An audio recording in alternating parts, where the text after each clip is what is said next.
This morning by Colonel Retired Harry Sidhu.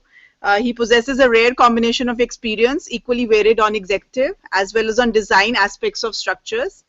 After retirement as additional chief engineer works, as his last appointment, he has concentrated on waterproofing, sealing of building joints, and in all types of challenging situations and use of construction chemicals.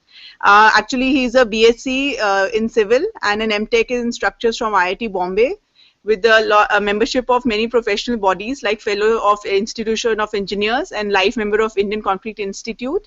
Colonel Harry Sidhu has held many appointments as Executive of Commander Works in Military Engineering Services Jammu, in Design Office, and also in academic. He is appointed as Technical Advisor, column expert on waterproofing, as visiting faculty in many prestigious institutes, as member of Board of Studies, and in many and he's also actually holding a firm. He's Director Technical of Buildcare Services India Private Limited, and he has number of publications to his credit. I take this honor in inviting Colonel Harry Sidhu this morning to take a session today on sustainable construction practices. Thank you. Good morning, ladies and gentlemen. Professor Hemi has already introduced me. I will give you a brief introduction about what I am. Please onto the screen. I'm a visiting faculty to this institution, a member of the Board of Studies for Punjab University, an external examiner for MTech ME students for IIT Mumbai, Punjab University and TIT Patiala. I'm a consultant for structural design and rehabilitation on waterproofing, expert columnist to Hindustan Times on waterproofing and building maintenance, and Director Technical Buildcare Services India Private Limited. Today I shall be talking to you about sustainable construction, the materials and practices. This is the latest thing that has gone into the minds of all the engineers all over the world, and we've got to understand that it is a very, very important aspect of our engineering profession.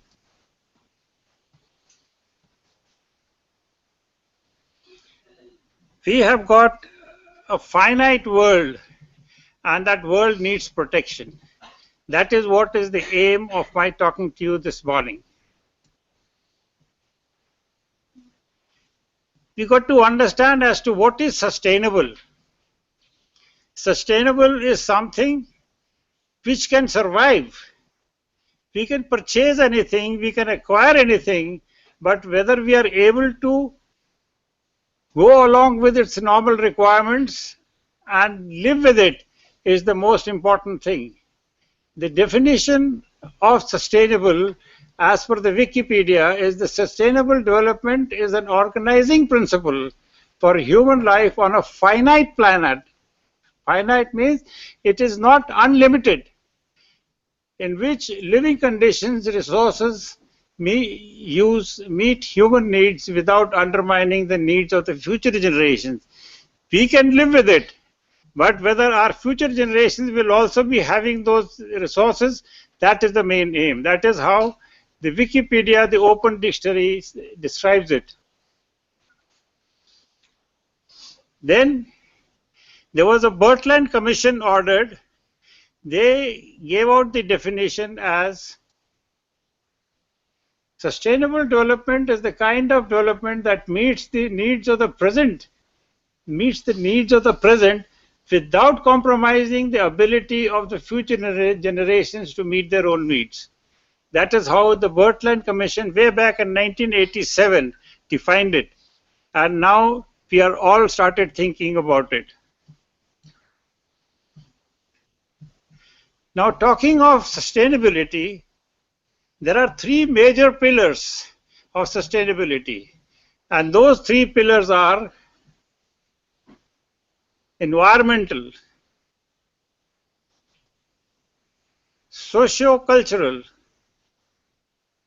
and the economic demands. Everything starts and ends with money. So these are the three guiding principles on which the sustainability rests. That is how we define the sustainability puzzle. All three are interrelated to each other. They are not independent. One leads to the other, affects the other, and then leads to the third one, and that's so on and so forth. We have the services, the equity, and the environment, the biodiversity. We have the services, household needs, industrial growth, agricultural growth, efficient use of labor.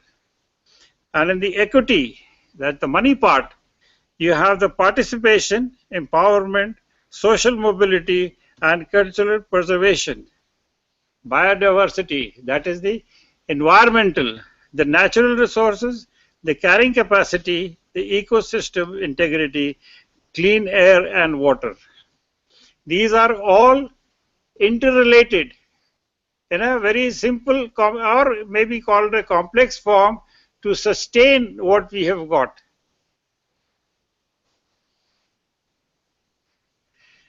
Now,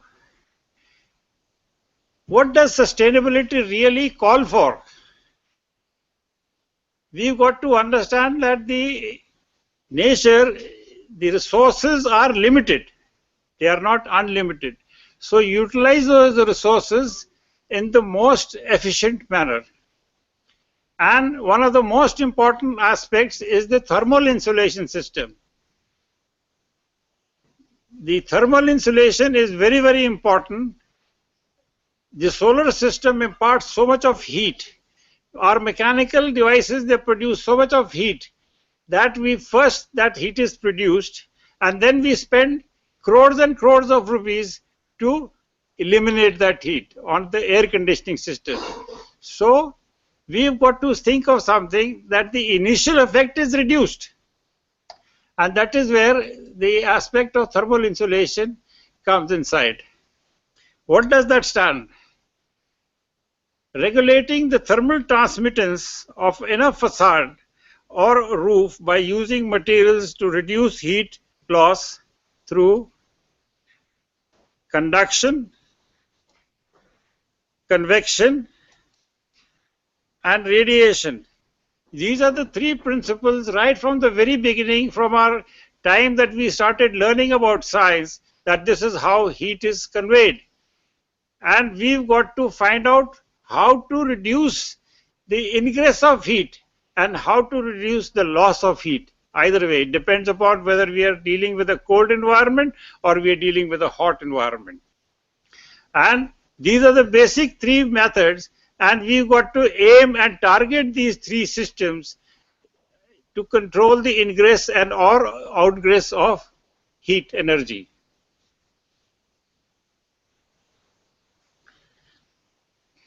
The thermal losses in a building, you have a building in which during the hot season, the air is trying, the hot things are getting inside the building, and on the right hand side you have the cooler environment in which the hot air is trying to get out. This is where we've got to control these things. Reduce the ingress and reduce the outgress.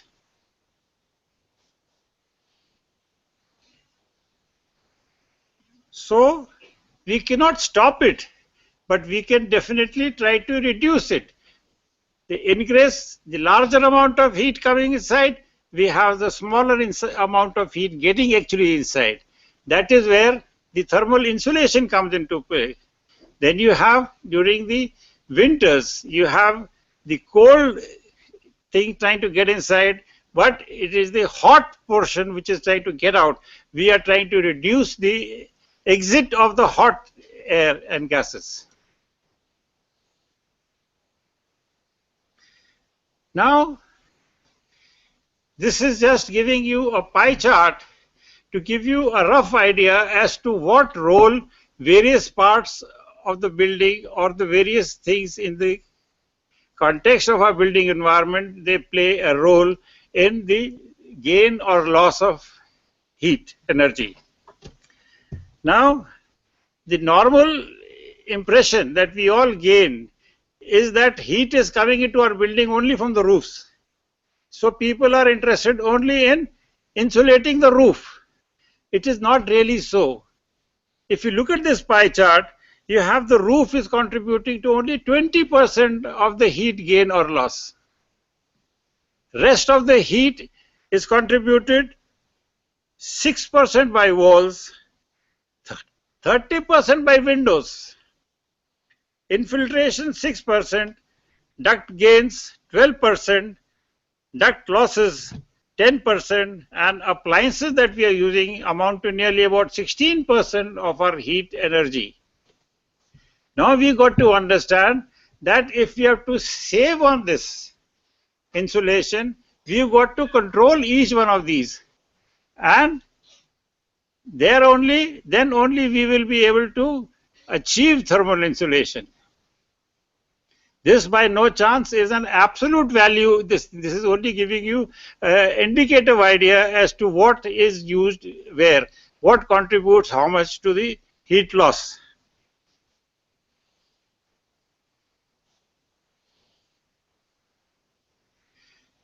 Now let's try and see from the roof how the heat is entering. The top of the building is there. You have the solar radiation which is affecting it directly from outside. The heat absorbed by the surface temperature, not the atmospheric temperature, the surface temperature can rise to as high as 70 to 80 degrees centigrade during peak summers. This heat gets into the building, and that is how we start feeling hot. The approach today is slightly different from before. Previously, we were only carrying out heat insulation of the roof. But now we've got a different system in which we have a cool roof approach. The cool roof approach differs from the other insulation, the earlier insulation system. How? I'll explain that. Cool roof is one which exhibits a combination of high reflectivity and high emissivity.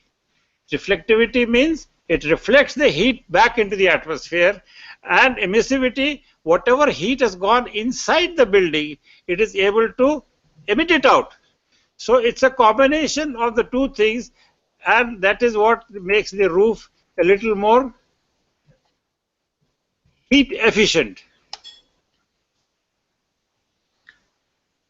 The traditional insulation system, you have porous insulation layers that retard the flow of heat.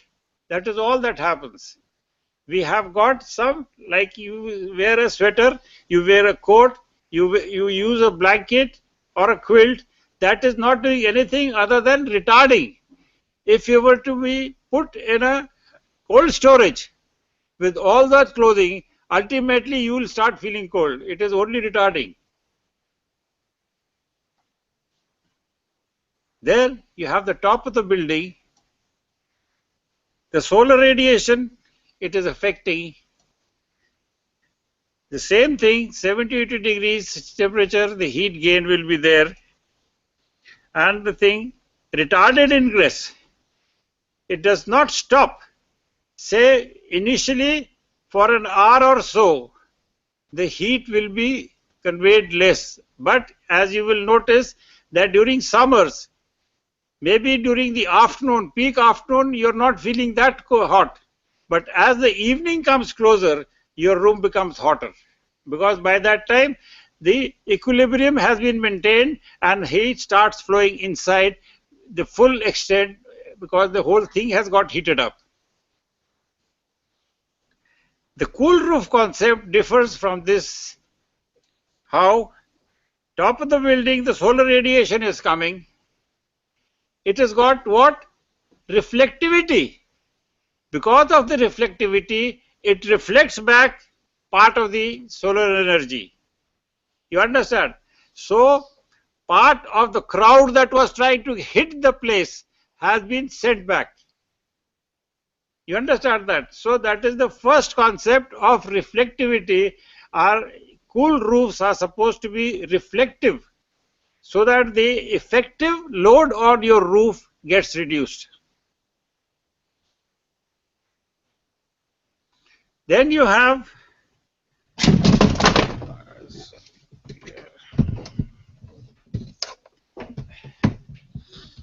it's not really, I can't see. Okay.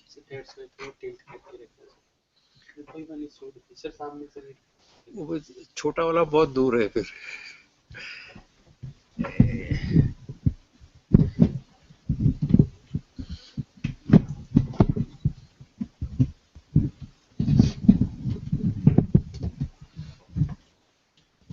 चलो कोई बात नहीं.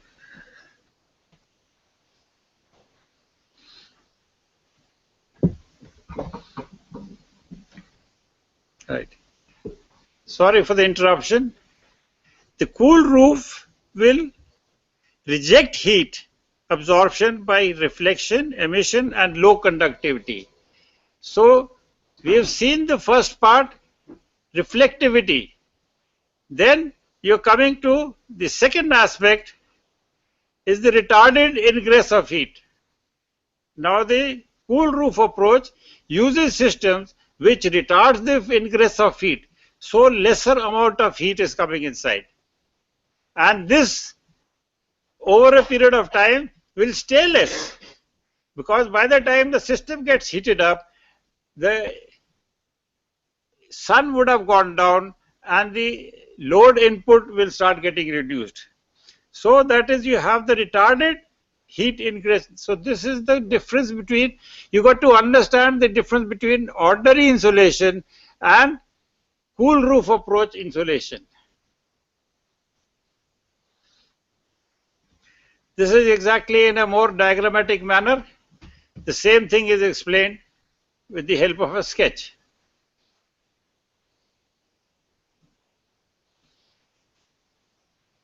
You have the traditional insulation system and the cool roof insulation system, the comparative differences between the two.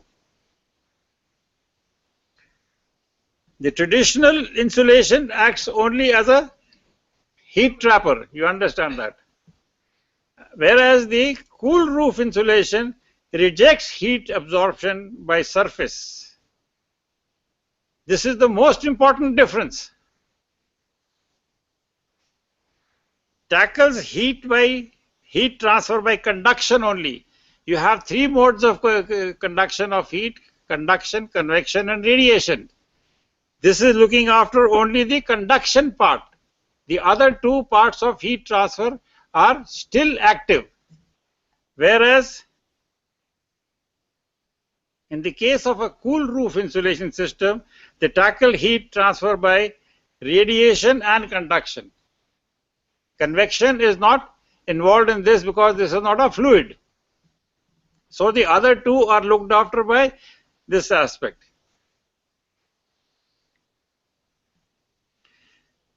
The traditional insulation systems are good for mechanically heated buildings where you got a furnace.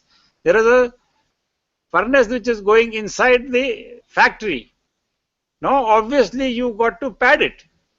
You cannot use external passive cooling systems. So this is good for mechanically heated workshops. Whereas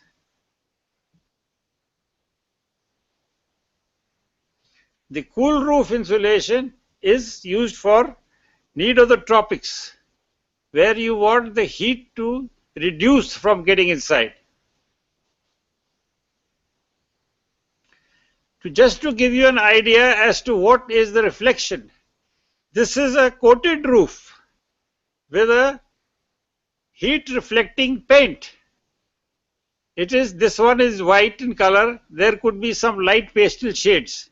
So which have got certain materials which will reduce the heat ingress, but at the same time reflect the heat back into the atmosphere.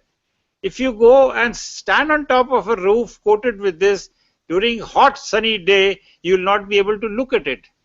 because the reflection is so strong that the heat is being reflected back, and that is the beauty of the cool roof approach system. It is as simple as doing that. You can go and apply it anywhere. So that is a insulating paint applied on a terrace. Now the current things that are going on at the moment, there are lots of things, there are a lot of progress, there are a lot of development, there are a lot of new things which are coming up, but just to highlight a couple of them, I will share with you the current things. Firstly, something which is in our hands. Produce good concrete. What is green concept? Avoid waste. Make the optimum use of what is available to you.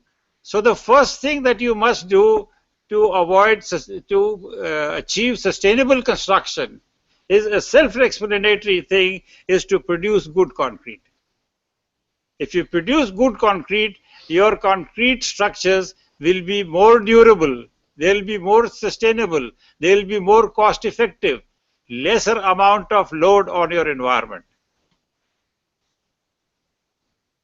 Follow good waterproofing practices. If you go and analyze the damage caused to any civil engineering building, any, I make an open statement, if you analyze any damaged civil engineering structure, at the root of it, you will find the cause is ingress of moisture. Poor waterproofing technology is used. Because what is the initiating cause for any damage? Rusting, fungus, carbonation. You have any equation of rusting, you have any system to analyze carbonation, you will find you eliminate the H2O component from it, the equation will not be valid. The process of rusting will not be valid. So whether it is a concrete structure or it is a steel structure, the waterproofing becomes a very, very important aspect of our sustainability puzzle. Judicious use of construction chemicals. Now to achieve good quality concrete, we have got so many construction chemicals that are available today. They may have a slightly small effect on the cost of the construction, but the effect, the benefit achieved will be many times more. So you got to use them, but judiciously. When I say judiciously, don't overuse and don't use the wrong construction chemicals. You must have the right amount of information and knowledge and not fall for only the commercial pressures on construction chemicals that is available today. Use of eco-friendly local available materials. Eco-friendly means materials which do not grab the resources of nature, the limited resources of nature, like your timber, your steel, your bricks, in case you can avoid using bricks. And there are so many alternatives to these things which are now being developed. Durability consideration becomes the most dominant. Your IS 456 has the limit factor for durability. That is the most important aspect. If your structure is durable, your structure is certainly sustainable. So that aspect, there are volumes and volumes of material which are available to find out as to how to make your structure a little more durable. Now the futuristic trends, these are only, there is no limit to what I have told you. This is not an exhaustive list of things that I have mentioned. There are so many other things. You please search the net and you will find. There are a few more futuristic things that I would like to share with you. Some of them are still in the melting pot, but some of them have already taken shape.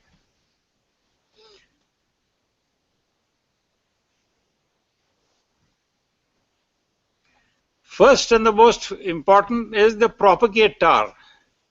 Propagate tower, the name takes that it is a self-propagating tower. There's an organization called Evolo. They held a exhibition, sorry, they held a competition for various architects and builders to propose sustainable construction techniques. So one of the prize-winning entries were the propagate towers, which is still in the thinking process. It has not yet come up. This is, just kindly read through the description. Propagate skyscraper converts harmful greenhouse gases. Greenhouse gases are there in abundance all over the world into usable building materials. It is a self-propagating structure whose growth is dependent only on the weather conditions and the quality of the air surrounding it. Carbon dioxide, which is available in abundance in the atmosphere, is turned into solid material that builds upon the existing scaffolding structure. You have the scaffolding of the structure, the carbon dioxide will react and form solid material and will start like dust settles on top of your anything. So the carbon dioxide in solid form will start settling on your scaffolding, which has just been erected. And this won the third prize in that competition in 2014. I do not know if this such a why it probably, in my honest opinion, they should have been the best prize. But then because it is yet under development, the concept, it is not yet put into use. So because of the concept has been awarded. So this is the most highly futuristic thing that has come inside. The overlay of the previous elements creates the proposed skyscraper in its totality. A more environmental conscious approach to the construction through carbon assimilation and unconventional pattern of spatial occupation coupled with his inherently distinct social relationship. So this is the figures of the propagate tower.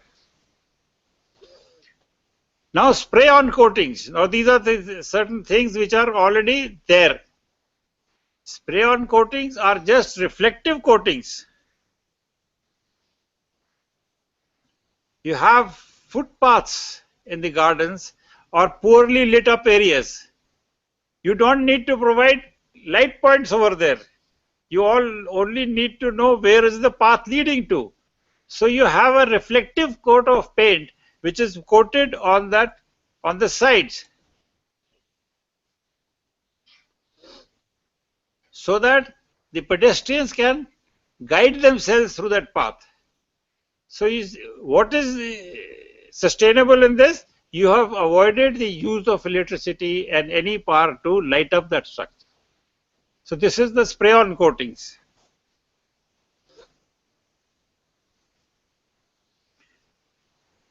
Photovoltaic and insulated roof. These are the concepts which are already being used in the world. Photovoltaic, you have photovoltaic cells on top of your roofs for generating electricity, which is taking up a lot of importance in our own country also. But the combination of insulation and photovoltaic cells is a little more higher development. You have that system on which the heat insulation is included and the topmost layer is the photovoltaic cell. So you have the combination of heat benefits as well as electricity benefit.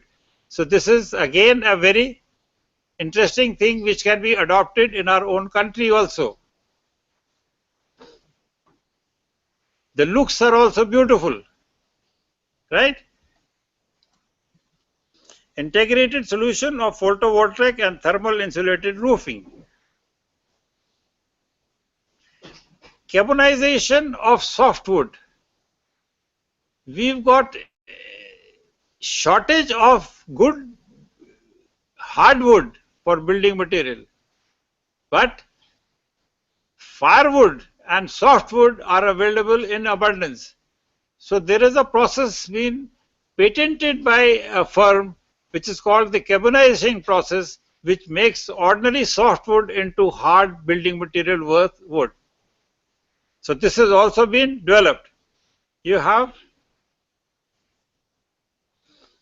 these are the photographs of the carbonized wood.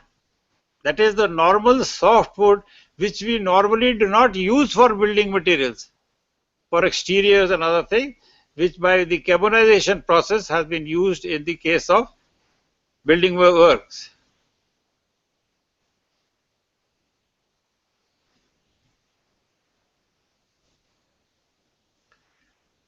Passive fire protection system. This is something that if you have your structures, if you have your buildings treated with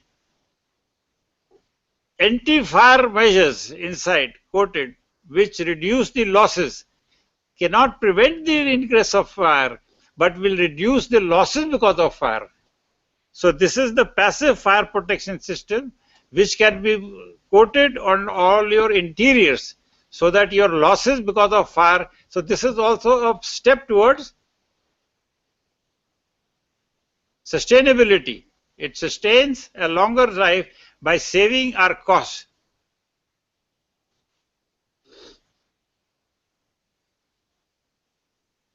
So these are some photographs in which the interiors of a factory workshop building have been coated with anti-fire coatings.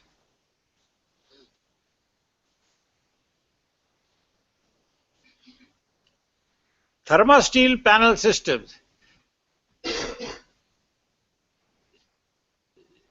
Some panels, doors, windows and building panels have been created or using a patented material called thermosteel, made to shape and made to size, which are more effective and more efficient. Maybe costlier initially, but in the longer run, the cost, life cycle cost, they are much cheaper. So you have pre-molded wire chases, double steel frame, energy efficient expanded polystyrene insulation inside, so that they use the purpose of multi-purpose. They have fire protection, they got heat insulation and mechanical protection and the physical use.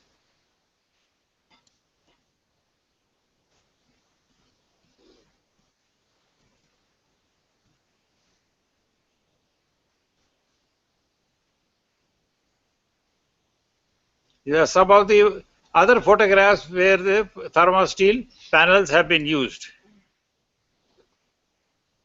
Now a very interesting aspect which has been taken out from the realms of nature. Slippery liquid infused porous surface, slips. I'll show you that plant also, that flower also, wherein the process of slips have been put into use. You have fabrics, you have surfaces which are unwettable, just like our birds and animals in nature. They are not affected by the water which is falling on them. You have surfaces artificially created. This is a sponge surface. You got a lubricating film on top of this and the immiscible liquid which just flows over it. You have the solid, you have the air and the water pocket, air pocket, which will not permit it to go inside. But that air pocket will vanish after some time and it will settle and make it wet. Whereas if you have a lubricant kind of a thing on top of it, this does not allow the water to get inside the porous surface.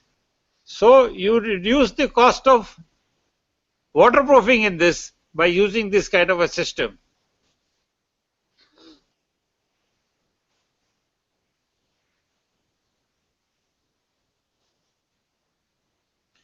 You see a beautiful fabric picture in which the water bubble is just standing on top of it.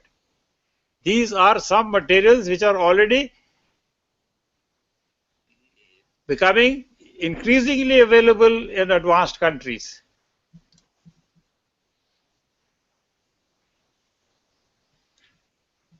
The concept comes from, there is a plant called the pitcher plant. I do not know whether you have seen it or not, but in certain, yes, I am happy that you have find some nodding heads, and they are available.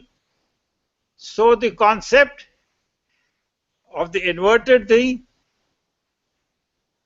the bird stays inside, but the water, it is open from the top. But the concept is of what that slips, what I showed you. That water cannot get inside. So from that, our researchers have developed the process of slips, and this is the underlying idea. Now, ladies and gentlemen, this is all that I wanted to share with you in effect of sustainable construction. But this is only to give you a starting point to make you aware of the concepts and of the need of getting into sustainable construction, because we do not have infinite resources. There is so much of information which is available on the net. Please search the net and you will find more and more concepts. Try to adopt them in your own day-to-day life as well as day-to-day engineering practices, whether it is the use of water, whether it is the use of fuel, whether it is the use of building materials. You have to think that whatever I have got, like your pay package in your pocket, it is not unlimited. You got to think twice before spending. Otherwise, you will become a bankrupt very soon. It is the same concept that is there in with the Mother Nature. So please do not exploit the free available resources of the atmosphere. Please think that future generations should not hold you responsible for consuming all the natural resources before they had. So, importance of sustainability is of a very, very serious consequence, and the earlier you understand, the better it is. Thank you. If you have any questions, I'll be more than happy to answer.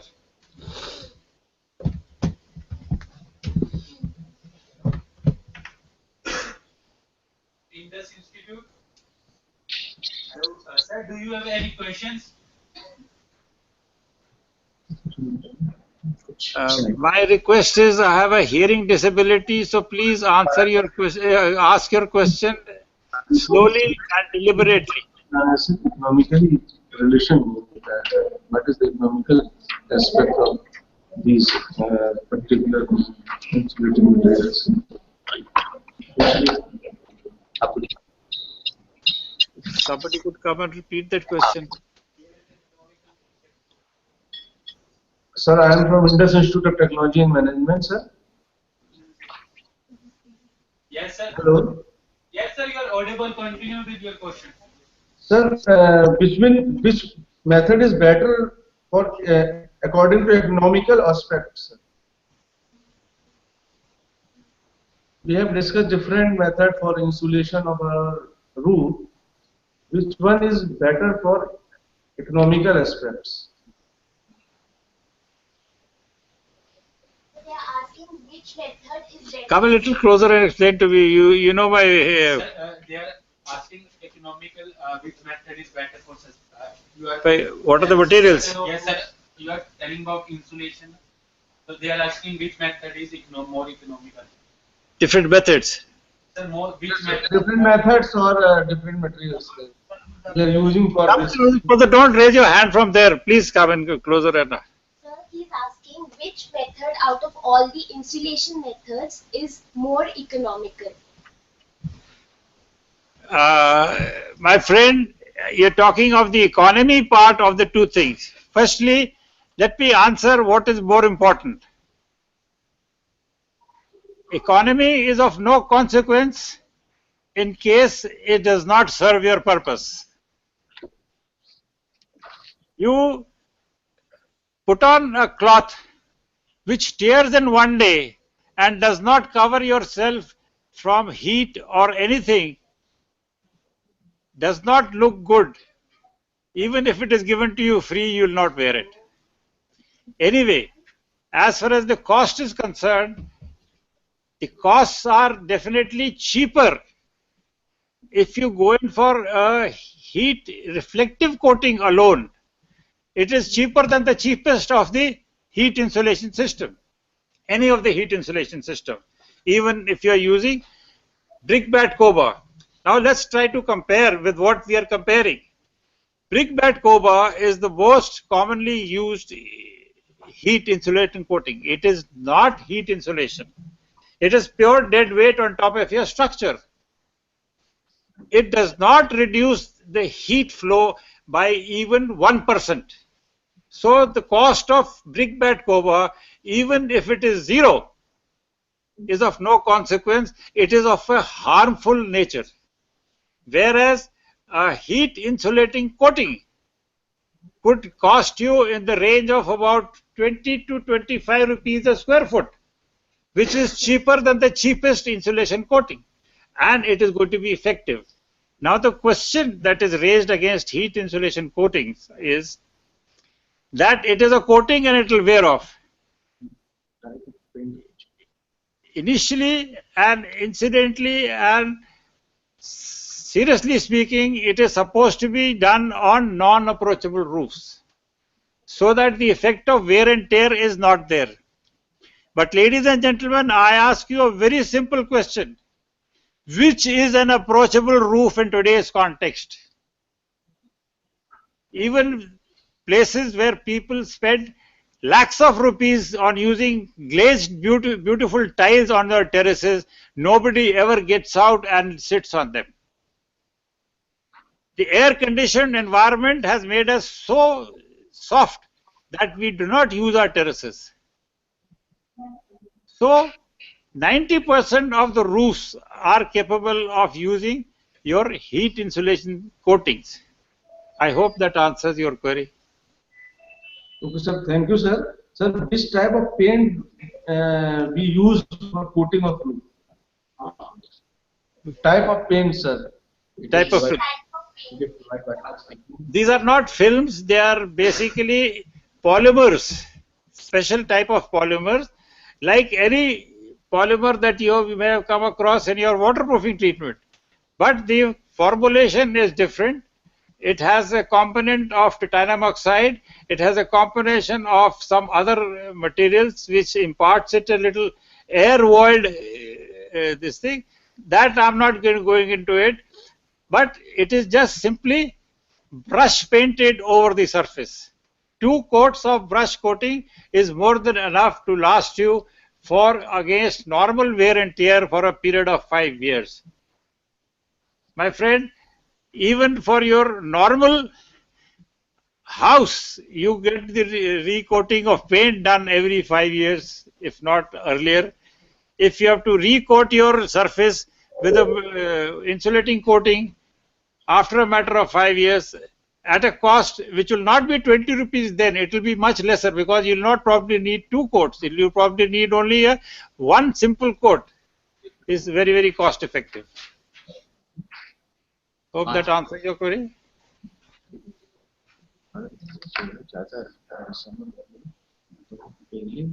Anybody else? Yes, sir. I think.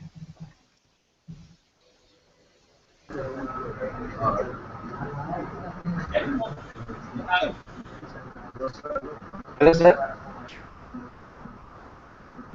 Yes, sir. Please continue with your.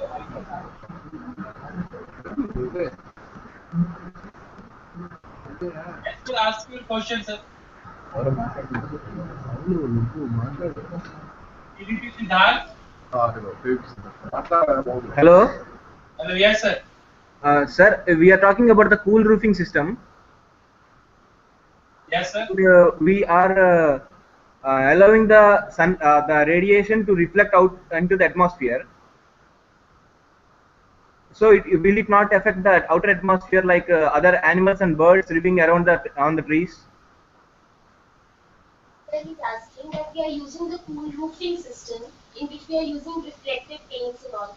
So, isn't that reflection causing any harmful effects on the animals and birds in the atmosphere? Yes, a beautiful point you have brought out. My friend, this is something called the heat island effect. If you've ever traveled, you're talking of the effect of that heat reflection into the atmosphere, right? Okay. This is related to an aspect of the heat island effect.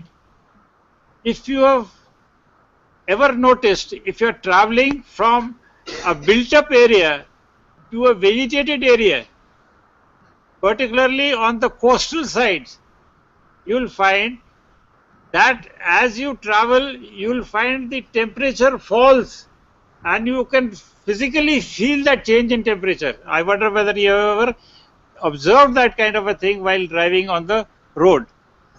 That is called the heat island effect, because the buildings are reflecting the heat into the atmosphere. And related with this, I'll ask you another question. Sparrow, chidiya, is a normal bird that we have all noticed during our childhoods. When is the last time you saw that sparrow? When is the last time you saw that sparrow around your house? आम चिड़िया, चीची चीची करने वाली आम चिड़िया आपने last कब देखी है? Similarly, our friend Kawa, the crow. When did you last see a crow in your neighborhood? Because earlier on, the folks in the villages used to say, today the Kawa is making, there's some guest coming. That thing is all gone. Where have they gone?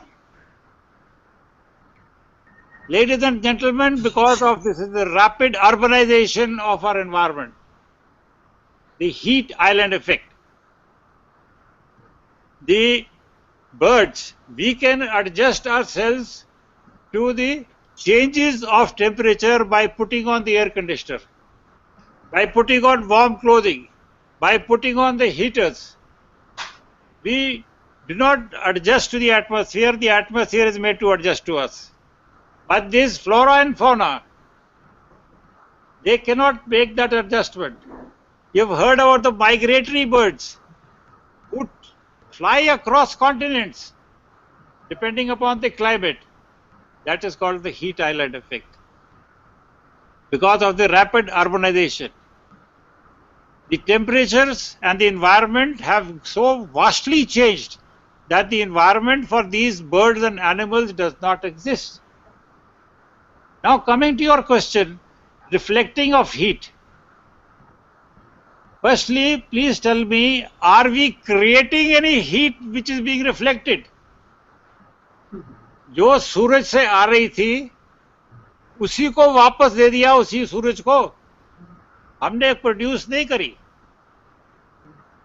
The temperature of the atmosphere is not being changed by this reflection.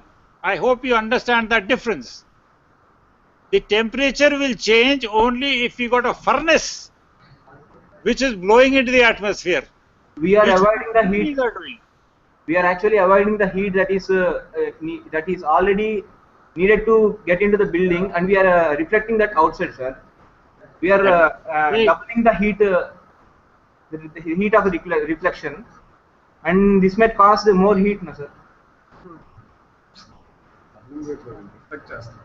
My friend, हवा में से एक चीज ली, सूरज ने जो रोशनी में से अपने हीट दी वही वापस कर रहे हैं ना, उसमें से कुछ ऐड अपनी तरफ से ऐड तो नहीं कर रहे.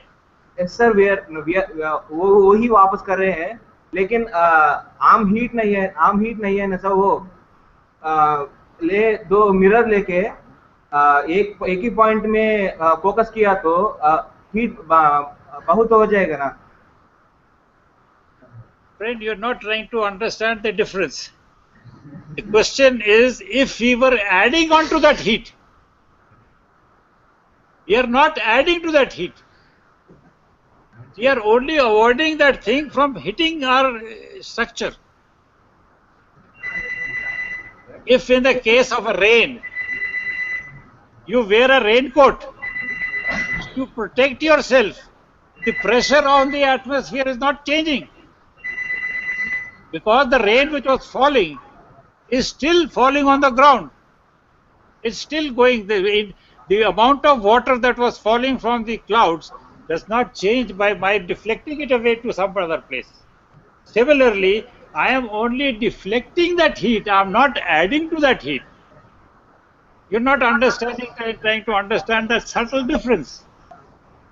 It is only a local thing. Instead of that thing allowing to come inside, I have diverted that heat to somewhere else. It was nature की थी, nature में ही रही वो. Does it satisfy or not? Because if you are not wanting to get satisfied, there is a different issue. Yes, sir, I am satisfied, sir. Thank you, sir. So I think point of like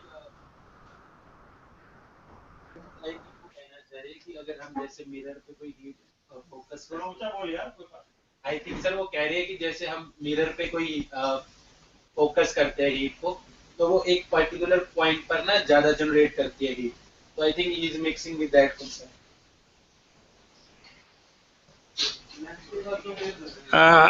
I am given to understand what you are trying to convey is that you are trying to concentrate heat. There is a difference between a lens, a convex lens being used to concentrate heat onto a particular place, and that heat is going to burn a hole.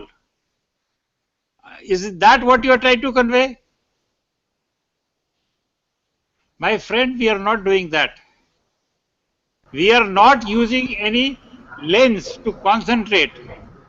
It is a laminar plan plate in which जैसे आ रही थी उसकी सिर्फ direction change करके मैंने वापस कर दिया. We are neither concentrating nor diluting. Rather, in that process, we are consuming something which is going inside. If X was the quantity of heat which was coming, what is being reflected by us back is X minus A, where A is the absorbed heat into the roof. So we are not adding, we are still reducing.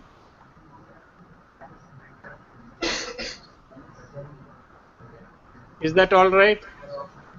Yes, sir. Any other question at your side? PV. Yes, PVP Siddhartha. No queries. No problem. Hello. Hello. Hello. Yes, ma'am. Sir, yes, sir. I need to ask one thing. Is there any organization or agency which could provide us information what kind of material we need to use, like anti-reflecting or reflecting for our houses, for common people? Because in Yes, market, yes. There are organizations like Griha, there are organizations like New Building Material and Technology Promotion Council. You please search the net and you will get loads and loads of material. There are new building. You just search the net. You see, unfortunately, India is such a diverse country and we are faced with so many other non-issues wherein we are not able to concentrate on the major issues. The Department of Non-Renewable Energy is there, TERI is there, and BMPTC is there, which have got tons and tons of material on the website also. So please search the net for all that information. What I said, I mentioned it during my talk also. I have only tried to share certain issues these are just the tip of the iceberg. You have to search for yourself. Like if you are making a house, the olden times, I'm coming down to the simplest of the household techniques. The earlier times, we used to have chicks in front of our houses during summers. Nowadays, those chicks have been replaced with the help of internal blinds because of the beauty and the architectural concept. The chick is 20% more effective as compared to the blind. So these things are all available on the net. I have not studied this subject as an undergraduate or a postgraduate student during my time. I have searched all this information from the net, but the issues, there is an organization called Griha which is looking after this at the national level, the Department of Non-Renewable Energy. So please search the net. You will get plenty of information for industries separately and for residential accommodation separately. Does Thank that you, answer sir. your question? Thank you, sir.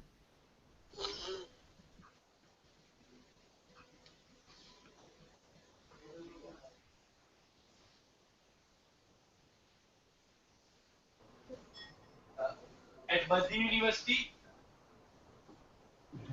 have any question at your center?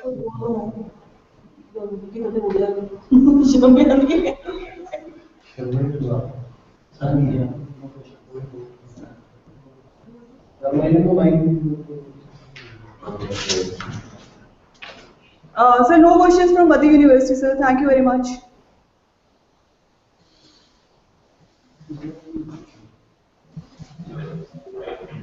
Yes, at Indo Global.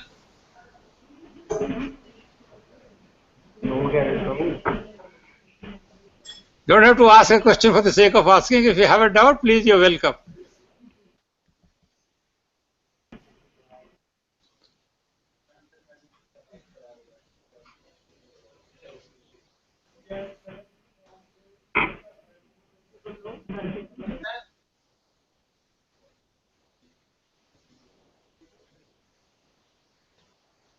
Any questions that we sent?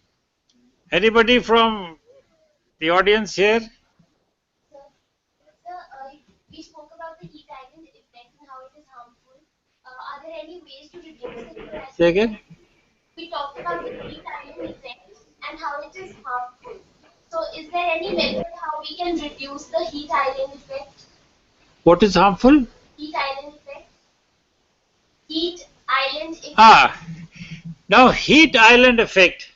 You see what happens, as I mentioned, I don't know, I can't really give you an example, but there is, if you ever been to Vizag, Visakhapatnam, and if you travel from the city towards the coast via the Andhra University, I don't know if you've ever gone that side or not, but if you're sitting in a vehicle, you will notice that there is, even if you're sleeping, you'll notice Andhra University aa gaya, because it is on a green patch, on a slightly raised, elevated place, and the air is cooler over there.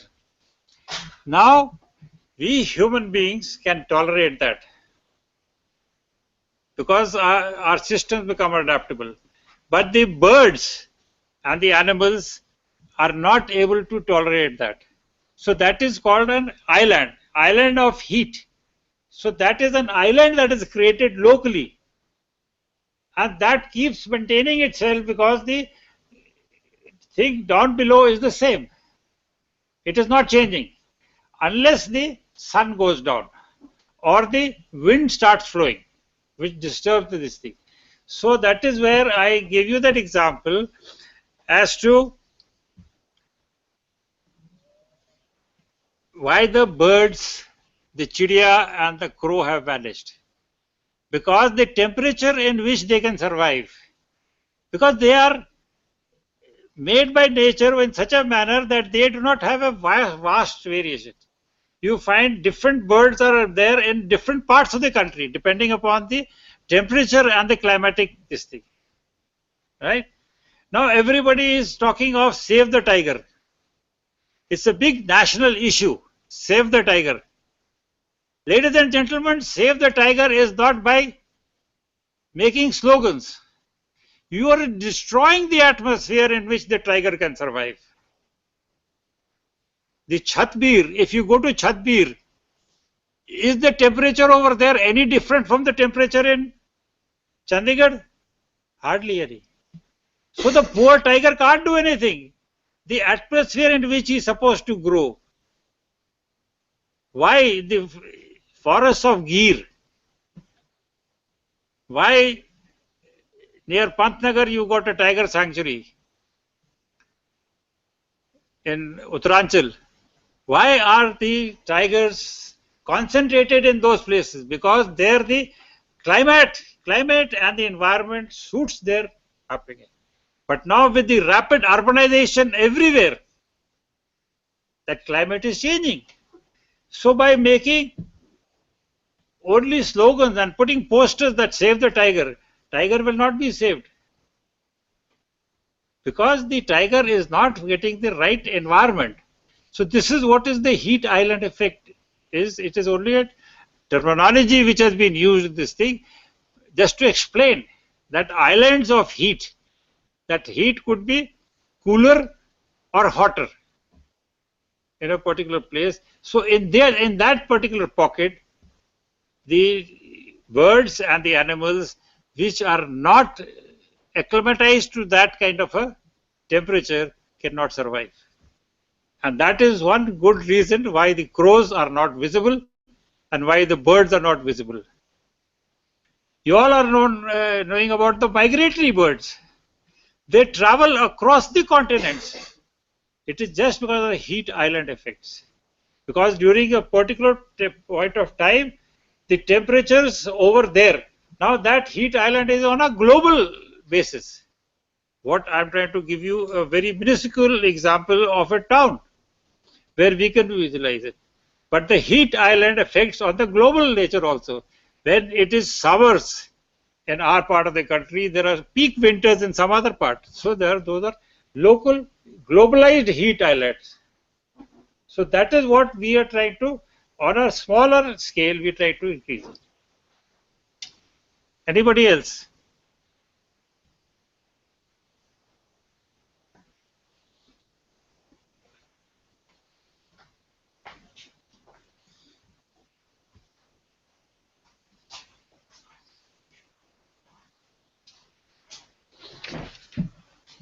Thank you so much, sir, for showering your pearls of wisdom on all of us, and thanks all the participants. Now we will come back after tea break at 11:30, and next session is on energy efficient and sustainable buildings. Thanks. Thank you.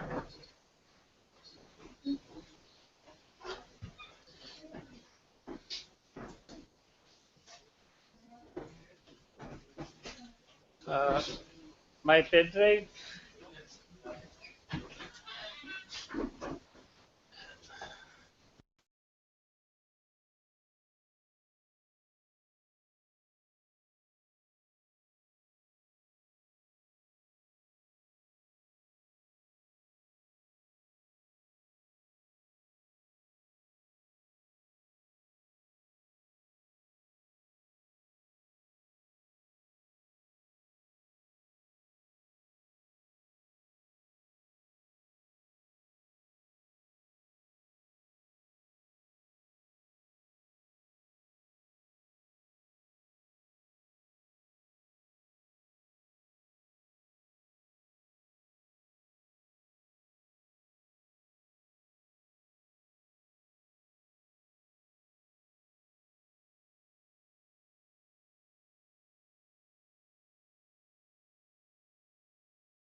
T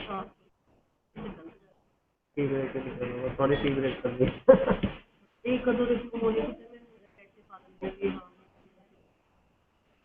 कुछ नहीं ना tea break जब तक अपने आप icon से हट देना अगे भी ला देंगे ਸਾਨੂੰ ਨਹੀਂ ਇੱਥੇ ਤੁਸੀਂ ਦੱਸ ਰਹੇ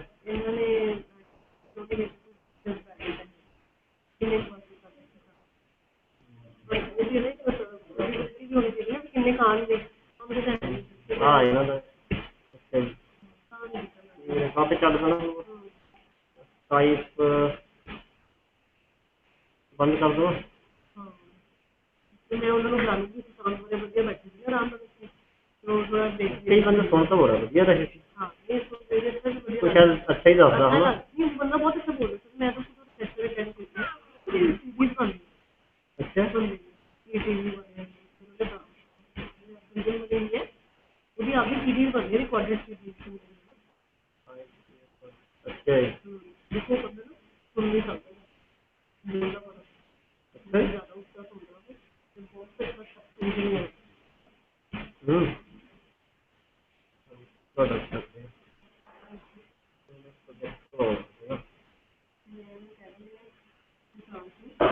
ਮੈਂ ਫਿਰ ਚੱਲ ਪੈਣਾ ਮੈਮ ਆਟੋਮੈਟਿਕ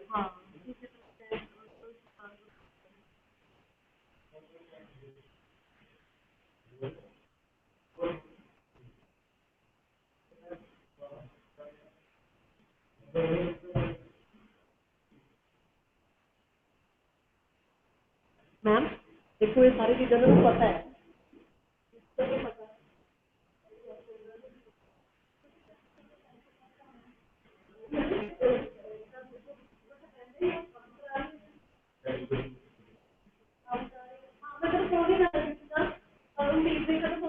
मैं मैसेज पाऊंगी इंटरनेट मैं अच्छी आती मैं भी अच्छी बैठूंगी थोड़ी देर अच्छी आते रहने कुछ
आगे मार्च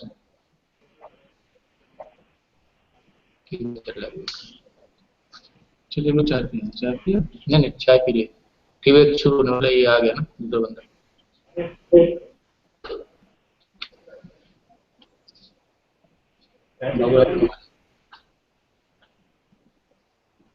Tanu ma'am.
Connected. Centers are connected. Okay, I welcome all the centers to the second session for this day two.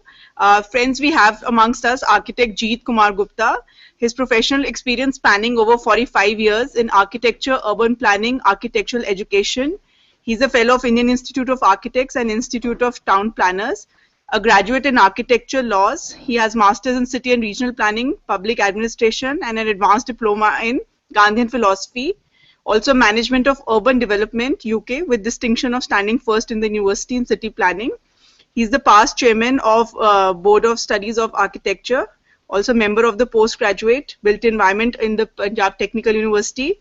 He's member faculty committee architecture Jamia University and past member of many academic councils, currently co-chairman of the Chandigarh chapter of Indian Green Building Council, a very special invitee also at the Confederation of Indian Industries for the Punjab and Chandigarh State Council. He has been delivering many guest lectures all over the world, to name a few: Switzerland, Ohio in USA, Kathmandu, Bhutan, and he has many technical papers to his credit. He has on job, he has handled many projects which include master plans of Chandigarh, Srinagar, the sixth city of Punjabs. He was also involved with the replanning of Chandigarh subcity sector 34, and he is a member of the planning commission for the planning framework for the 9th financial year plan. He's also involved with the planning of 4 towns in Gujarat, Ludhiana, and also for the planning guidelines for mega projects. So friends, we are very fortunate to have with us architect Jeet Kumar Gupta ji. NITTTR Chandigarh has a long association with him, and he's always there to guide us and plan and give us his suggestions. So without any further ado, I would request Jeet ji to kindly engage the session. He would be talking on promoting sustainability by designing green and intelligent buildings.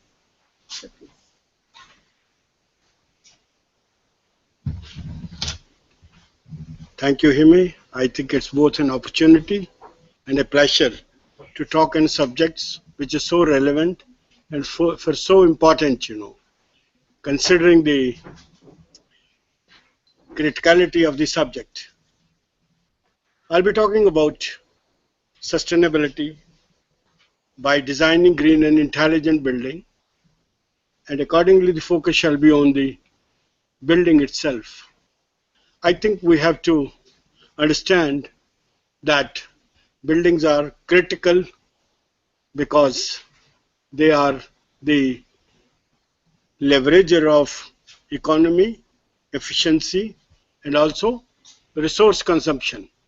So accordingly, we'll be looking at buildings in all its aspects. As professionals, as architects and engineers, we have, a greater responsibility in order to understand the implications of buildings in terms of their energy and resources. In addition, buildings have, you know, potential to generate a lot of waste, I would say, and they pollute the economy and ecology. And if at all there is a problem of global warming, that can also be largely attributed to the building itself. So accordingly, going green would be a critical issue and option, in order to make this world more sustainable. We are now looking at, इसमें shade आ रही है, थोड़ा इसको, I have to go up, because this I can't read it, something. Oops. That makes it right. Achha. Okay, that's fine. So I think we have to look at the building in totality as part of construction. Buildings contribute 6% of the total gross domestic product of the country. 1/6 of the total workforce of the countries is engaged in the construction industry. It has been said that during 1 year alone, 4 to 5, 41 million square meter of the built-up space was added, out of which 22 million went in the commercial sector and 19 in the residential sector. Most of these buildings are air-conditioned, and for that reason, they are large consumers of energy. And as per estimates made, buildings in India consume 47% of the total energy, whereas industrial sector consume 28%. That means cumulatively, both consume 75% of the energy. And out of that, this 47%, whatever is energy is consumed by building, 93% are used by the residential accommodation. So accordingly, if we make our buildings, green, we'll be able to make the world much more sustainable.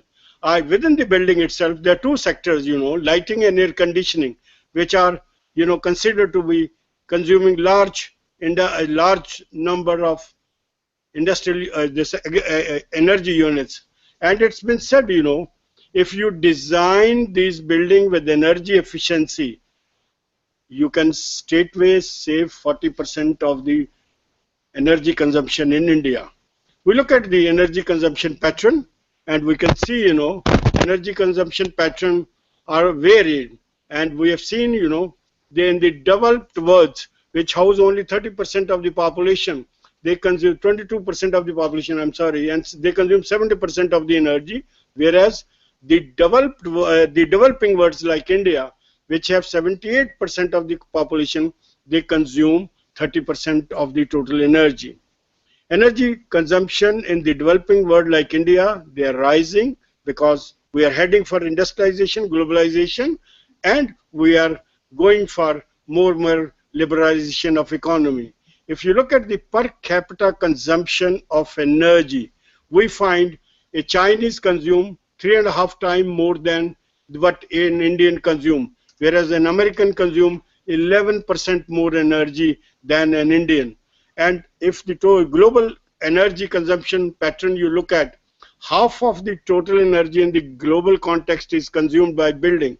And when we look at the building, we're looking at the entire life cycle of the building, right from the day the building is conceptualized, constructed, and it is demolished, and that consume half of the global energy. Out of that, only 10% is consumed during the construction. Rest of the 90% is consumed during the entire life cycle. That's the operation of heating, ventilation of the buildings.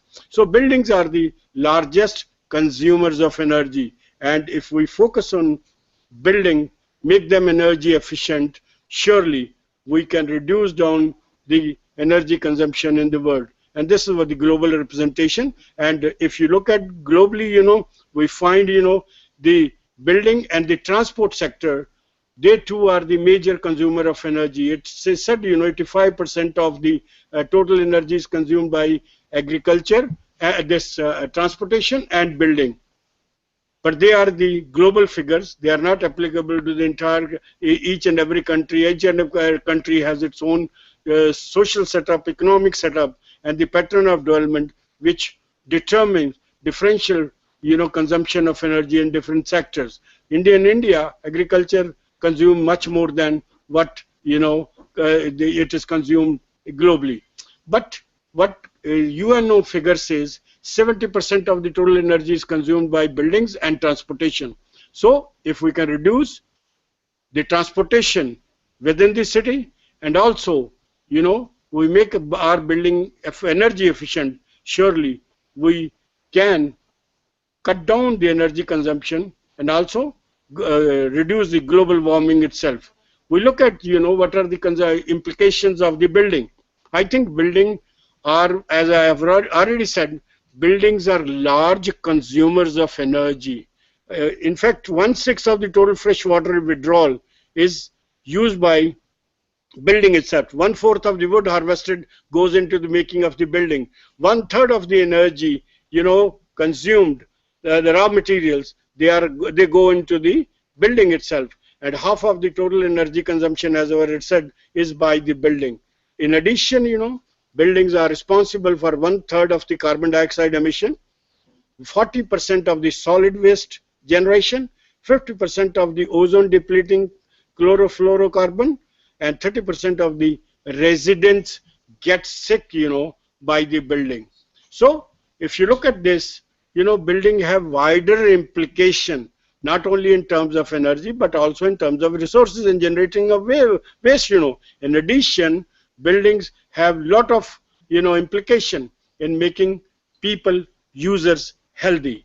And as per the study conducted, it has been said, that India would need annually 700 to 900 million square meter of built up space to be constructed every year in order to meet the growing demand of urban population.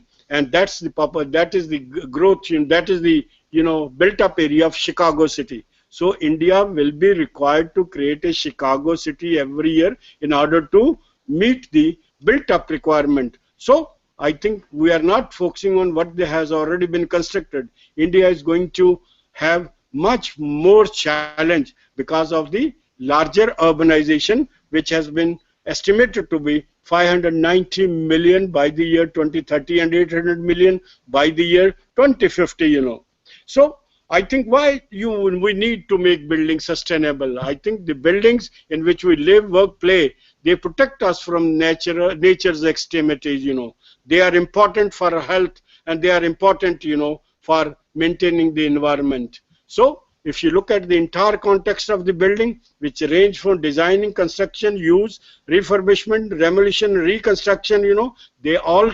cumulatively constitute the life cycle of the building. Each and every step, directly or indirectly, impact the environment. I think we have to look at the systems, the processes, the approach, and the mechanism by which we can make our building not only energy efficient. We are looking at buildings as zero energy building. Zero energy buildings are the buildings that which consume that much energy which they produce. But ultimately our aim shall be to have a energy positive building. That means the buildings will be generating more energy than what the buildings are consuming. And that's what, to address that issue, to achieve that objective, that new concept of green building is gaining momentum. Look at the changing construction perception, Initially, there were three fundamentals which governed the construction of the building. It would be, we should spend minimum on the construction of the building. Number two, we should have best of the quality of construction. Number three, we should have minimum time, But over a period of time, when the context of the buildings were understood, it was felt, building have much broader implication. So buildings, these three parameters came within this, that was in terms of resources, in terms of biodiversity, in terms of environment, they became the fundamental and ruling coordinates for the construction. And now we are looking at buildings not on the local context, not only the regional context, we are looking in the larger context, and that is the global context, because they have implication. What happens in India, it's going to impact both in terms of environment, economy, and also our, resources. So what are the green buildings, what we are talking about? Green building is a building, let's understand what green building is. It has, number one, minimum impact on immediate global environment. So its implications are the environment, not only locally but also globally. So that its construction and subsequent operation, we're looking at the entire life cycle of the building. We're not cutting down the construction and its operation separately, and they have minimum adverse impact on ecology where it's placed. That means the buildings are going to be promoter of environment and ecology where they are going to be constructed. That's one ambit of the green buildings. The second definition is says a green building is one whose construction and lifetime operation, we are looking at, the entire life cycle of the building, assure the healthiest possible environment. We're looking at that this building will create a healthy environment while representing the most efficient and least disruptive use of land, water, energy, and resources. That means whatever nature has gifted to us, these buildings, the green building, will not, deteriorate them, reduce them, eliminate them, consume them, but they will make optimum use of these precious resources of land, water, energy, so that next generation, they have all the benefits of these natural gifts, So if you look at the, green building attributes, number one, it reduces energy consumption without sacrificing the comfort level. That means you will have the same level of comfort what you are having, but it is not at the cost of that much energy. Number two, it reduces the natural depletion of natural habitat and biodiversity. Third is that it reduces air and water pollution and makes optimum use of water. It reduces waste generation because it involves recycling and reuse. It also reduces pollution loads and also, eliminates the use of toxic and other materials. It makes optimum use of what nature has gifted to us in the shape of a landscape, and then it involves use of cost-effective and environment technologies. Last but not the least, a green building makes the user of the building healthy and increases their productivity. I think that's very important, because we are saying that there's a mechanism called sick building syndrome. Building don't make people healthy, building make people sick also. Why? Because if the indoor air quality is not appropriate, if you do not have fresh air coming in, if you don't have access to natural air, light, I think we are heading for disaster, and that makes human beings much more unhealthy. The moment you are unhealthy, you become least productive. And that's the reason, why green buildings have an relevance, role, and importance in not only making the world, clean and green and also energy efficient, but also make the user, that the human being, healthy, So the objectives of green buildings are, number one, promoting energy efficiency. Number two, using renewable energy, that's sun, air, bio, and water, etc. And then geothermal energy, then ensuring water efficiency. Then it calls for using local material. It calls for reducing waste reduction, ensuring indoor air quality, promoting smart growth, and ensuring sustainable development. Since building footprints last maybe 30 to 50 years is the minimum period, it can go 200 years, it can go to 1,000 years, So therefore, I think the context of buildings is very, very critical, you know, because they have their footprints on the land for a number of years, and they will, if you design a wrong kind of building, that will have implication over the, not for a moment, a year or 2 year, it can go on till the life cycle of the building. You look at, you know, what are the cost of a building, the total cost which building spends on a life cycle. Only, you know, 10% goes in the construction of the building. 1% goes in the maintenance. Rest of the 89% cost of the building, which we talk about the life cycle, is the operating cost. What is operating cost? Cost required to meet the lighting, heating, ventilation, air conditioning. All the operation of the building, you know, they consume 89%. So let's not think, you know, green building is some utopian idea. They are not relevant. It is all, it is relevant because it makes business sense. All the time you are cutting down. It's not only that you reduce the cost of construction, it is more critical, you know, that you reduce the operating cost, which is as high as 89%. So if you look at the benefits of a green building, it can be divided in two distinct areas. Number one is tangible benefits. Number two are intangible benefits. Tangible benefits, you know, which you can quantify, which you can feel, you can realize, and you can understand, you know, it has a meaning because it saves energy 20 to 30%. It saves water 20 to 50%. And that means the bill you receive for your energy, for your water, it will be, you know, reduced by these percentage. That means the day buildings start operating, you are earning and you are saving out of that, you know. In addition to this, the intangible benefits are, it improves environment, it improves health and safety, and it improves enhanced productivity. That means it improves the quality of human beings and their health and their operation, etc.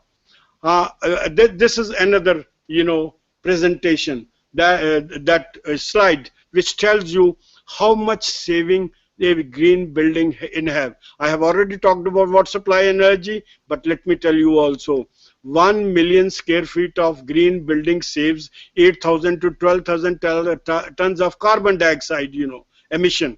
Then in addition, it saves you 3 megawatts of electric loads, you know. And you can see if the electric load goes down, that means you are required to produce electricity less, and you will be spending less money on putting in thermal plants, you know, the nuclear power plants, and all kind of sources of energy by which you are required to generate energy using, you know, fossil fuel and using, you know, non-renewable of energy.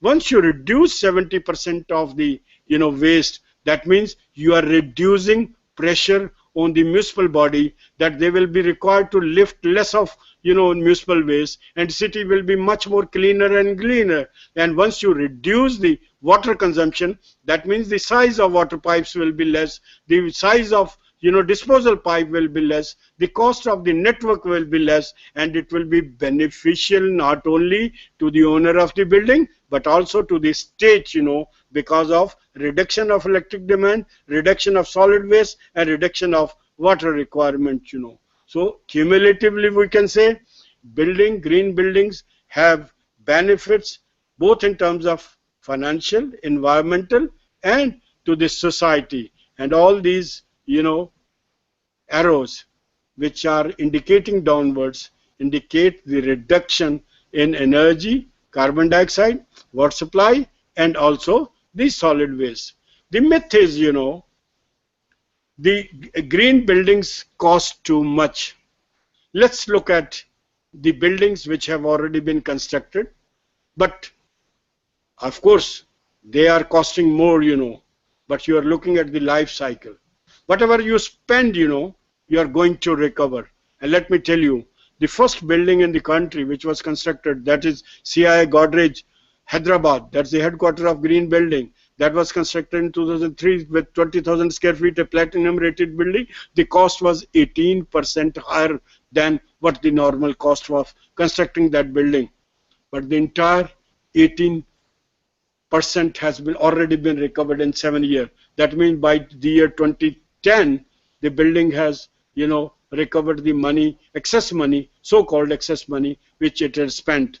Now I look at, over a period of time, this expenditure has been going down, and you find in the Switzerland One Earth in Pune, which has a footprints of 8 lakh square feet. It's a platinum rated building. It costed only 2%, and the entire cost has been recovered within 2 years. So that means over a period of time, with technology improving, with understanding of the buildings improving, with better and better mechanism of creating green buildings and position, architectural design having a better option, construction approach and technology getting better and better, the period of, recovery of the excess amount is going down. There are two ways, Number one, the excess cost is going down. Number two, accordingly, the recovery period is going down. But, when we're talking of green building, what are the, approach, how you design a green building?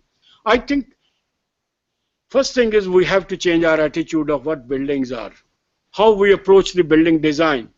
I think when we look at the design of green building, we're looking at creating a balance between building and the environment, We have said building has environmental implication, so therefore, the more important is we create building which minimize damage to the environment. That means they are working as partner and co-partner, and they are not in conflict with one another.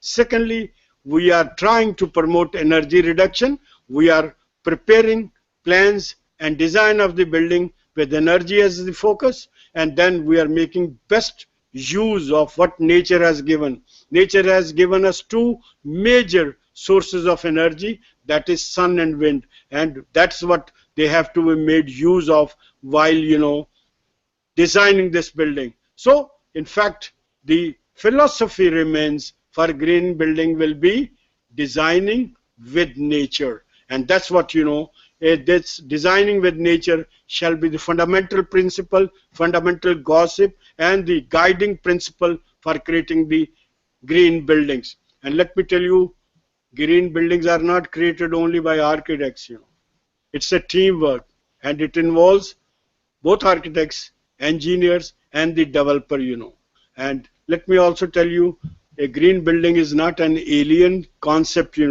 It enhances, it respects, it promotes the fundamental principle of building, that is economy, utility, durability, and the comfort, Let me also differentiate how green buildings are different from traditional building. That is in terms of its approach, in terms of its designing, in terms of its total ambit, Number one, this tradition, TB stands for traditional building and GB stands for, green building. A traditional building, it involves project members limited to their trade and specialization. You have, people dealing with construction, you have people dealing with design, you have people dealing with services, structure, heating, air conditioning, and like lifts, etc. They are different kind of specialists required, but their role is limited to what their specialization is. That means architect only will design, air conditioning man will do the air conditioning work, structure man will do the structure respect to what is happening to the design, But a green building involves all of them together in the entire planning and designing process. In the traditional building, you initially hire an architect, and as and when you need the expert, you try to bring in. So it is the architect who does the job first, and then the other people come in as and when required. But in green building, the project works on this entire building works as a project, The entire team which is required for the designing, construction, operation of the building, that's put on the day one. They cumulatively, discuss the entire design, approach, concepts, etc., and they are involved right in the designing of the building and making them operation. In case of traditional building, the decision makers are either owners, architects, or the contractor. But in case of green building, who makes the decision? The entire team, based on research, discussion, and they hold brainstorming session in order to make sure that the building which they are designing stands on the testimony of a energy efficient building. In traditional building, the entire designing and construction process is a linear one, It's one after the other. Whereas in green building, it's integrated approach is there.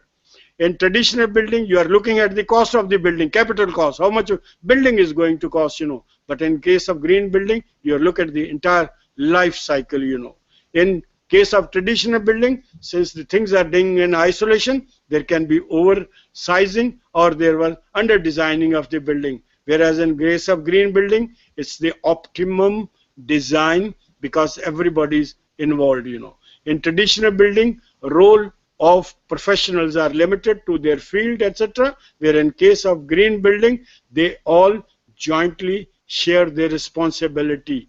In the and traditional building, the role of architects, engineer, and the specialist ends when the building is completed. Whereas in case of green building, their role continues because they evaluate of what they designed, how the performance is, and they will make sure wherever the distortion or mismatch has occurred, they will take care and they will rectify that, How you design the green building? What is the approach to design building? I think in India, the system is based on 5 Panch Bhuta, what we call it. 5 basic elements. जिससे आदमी बने हैं, जिससे nature बनी है, और हम that is the basic elements which we are using for the designing and construction of building.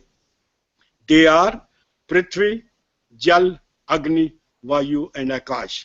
You look at Prithvi, the earth, that is the site on which you construct the building. Jal, water, that's the water efficiency we are trying to achieve. Agni, energy, we are minimizing the use of energy. And then air, we are providing optimum level of indoor environmental quality. And of course, sky, that is the light, we use the natural light. So, if you use the 5 Panchbhuta, the elements of nature, surely you are going to have a building which is energy efficient building, which is a sustainable building, which is a green building, and a building which assure you, higher quality of life, In architecture, we adopt a system that's called integrated approach to designing the building, in which we look at the site, we look at the building envelope, that's the outer, surface of the building,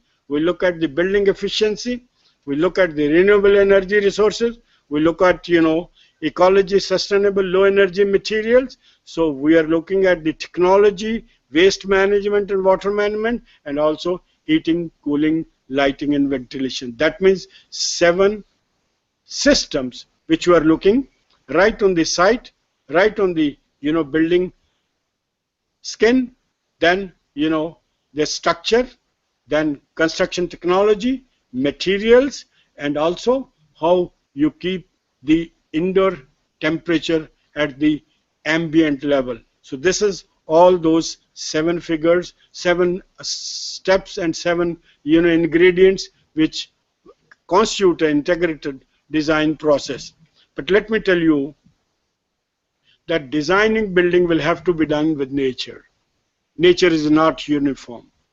So in India also, you find there are different climates, So every green building has to be climate responsive architecture. It must, take care of the climate. Somewhere it is very hot, somewhere it's very cold, somewhere it's very humid, somewhere it's both cold and hot, So in India, they have divided the entire country into 5 climatic zones. First is hot and dry, that's like Rajasthan. Warm and humid, the coastal area. Moderate, where like Punjab, etc. And the moderate is one less like Pune, where neither there's too hot, neither is too cold. Then cold is like you have two kinds of cold: cold and wet, and cold and dry. That is Shimla, etc. And that is what Leh Ladakh, which is dry. That's a dry, cold desert. And the composite is one where you have both all this, heat and too much hot and too much cold. That's like Punjab, Delhi, etc. So all these zones have their own requirement. In cold area, you will like to have a building which provides maximum heat. In here, hot area, you will like that buildings are kept cool. In case of moderate, this warm and humid, you would like the humidity to be minimized. In case of composite climate, you have to make sure, during summer, you have, things are cool, building is cool. In the case of winter, the buildings are kept hot. So all these zones have the requirement of light, heat, ventilation, and thermal comfort. Accordingly, different strategies, different option, different approach will require to be adopted for designing buildings in these zones. This is what the India has been divided into 5 zones, which I have already described, and they will require different kind of option. And this is a tower of shadow. If you ever happen to be in Chandigarh and the capital complex, this is a design prepared by, this is a building constructed. It's a temple of sun, they call it. And this shows that when you have to design building in the composite climate, what design approach you will approach, what design approach you need to adopt, for various direction. That's north, south, east, and west. And there are 4 more, north, east, south, west. They are how the sun is to be managed and how the wind is to be brought in. First thing we talked about was that site. I think the unfortunate part in India or anywhere is that people don't understand the site. In fact, design of the building has to be a product out of the site.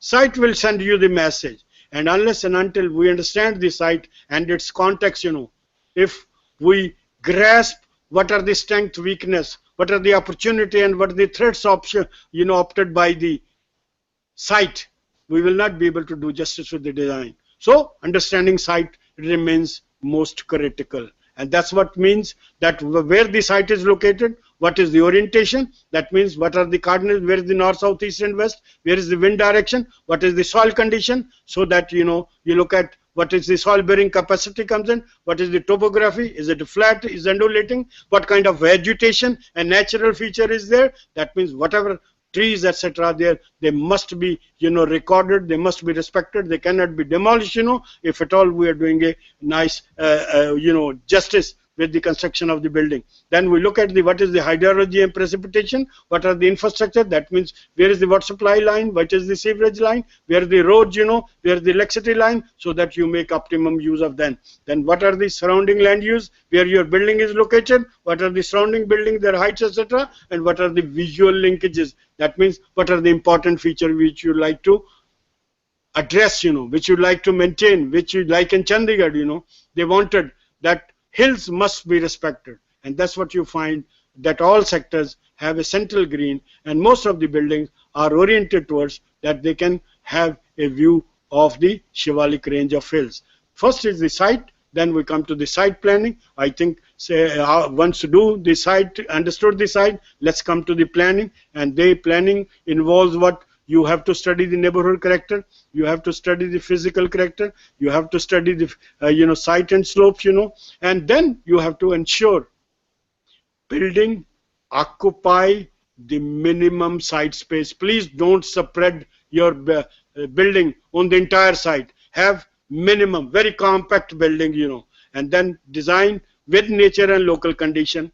Please use promote pedestrianization, and your philosophy of designing shall be, number 1, you preserve whatever is the nature have gifted to you, you conserve resources, and you regenerate whatever has become derelict, you know. I'm showing you 4 images. This tells you what is the impact of footprints on the entire water cycle. First is when there is no building at all. That means total water falling on this. Only 10% goes in runoff, 40% is going in evaporation, and 50% goes in the earth. That means 25% in the shallow infiltration and 25% deep. You know, the moment you construct, cover that site with 10 to 20% of the building, what happens? Evaporation reduces from 40 to 38, but the minimum damage is done to the groundwater recharges. That is from 50%, it goes to infiltration goes to 42%. That is 21% shallow, 21% deep, and whatever 8% loss is, and the 2% in the evaporation, that goes in the runoff. Runoff is a waste. If you increase the hard surfaces, more built up area, this the evaporation goes 35%, runoff increase 30%, and ground recharging only remains 35%. And if you build more than 75% of the site space, what happens is only 15% goes as filtration, water goes in the earth, 30% in evaporation, and the wastewater, that's what we call it, runoff, it increases to 55%. And that sends a clear message. That means you retain the site as it is to the large extent. That means the building, whatever you want to build, don't spread it, make it more compact, so that you cause a minimum disturbance to the natural environment and ecology. So after having looked at the site, we look at the building envelope. Building envelope is what, Let me tell you, this is building envelope. That is what? Your roof, your walls, and whatever faces, outside, which protects you from natural elements, and then openings, windows, etc. So this building envelope is very, very critical. You have to design it with care and caution. For the reason, this is the dividing line between the natural environment and the man-made environment. What is a man-made environment? It's an environment which is created within a building. Outside is what nature has given. The moment you put up a building, the moment you start putting a wall, you are trying to create an environment which is a man-made environment. So therefore, I think this is the first divider. This is the first interface between the man-made and the natural environment. And I think we have to regulate them, and we have to make sure, this mismatch. In fact, what we would like to do, we'd like to bring all the positive things of, natural environment within the building. And that's what we have to make sure, that we design our building envelope in such a manner that it causes minimum mismatch between this. So building envelope, which protects us from all the vagaries of weather, heat, cold, rain, snow, etc. But this is also protecting you against carbon emission, pollution, climate change.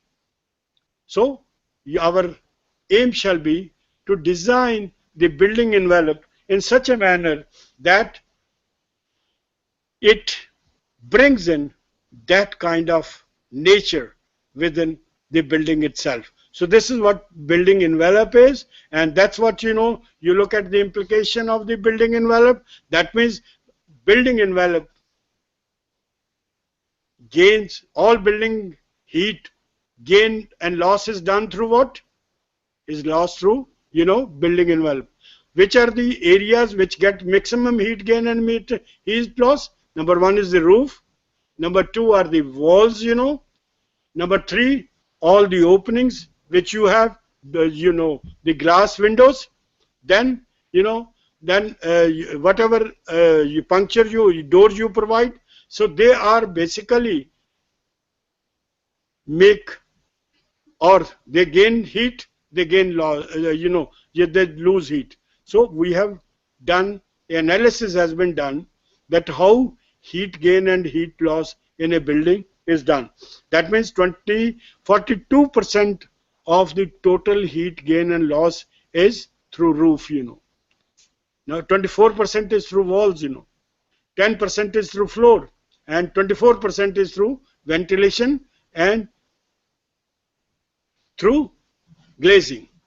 That means if you want a building to be sealed when you are in a very cold climate, that you will like that the loss of the building through roof and all these elements should be minimum. That means you will design a building envelope which cut down the heat loss from this. You also, in a hot area, you will find heat gain is also through these elements.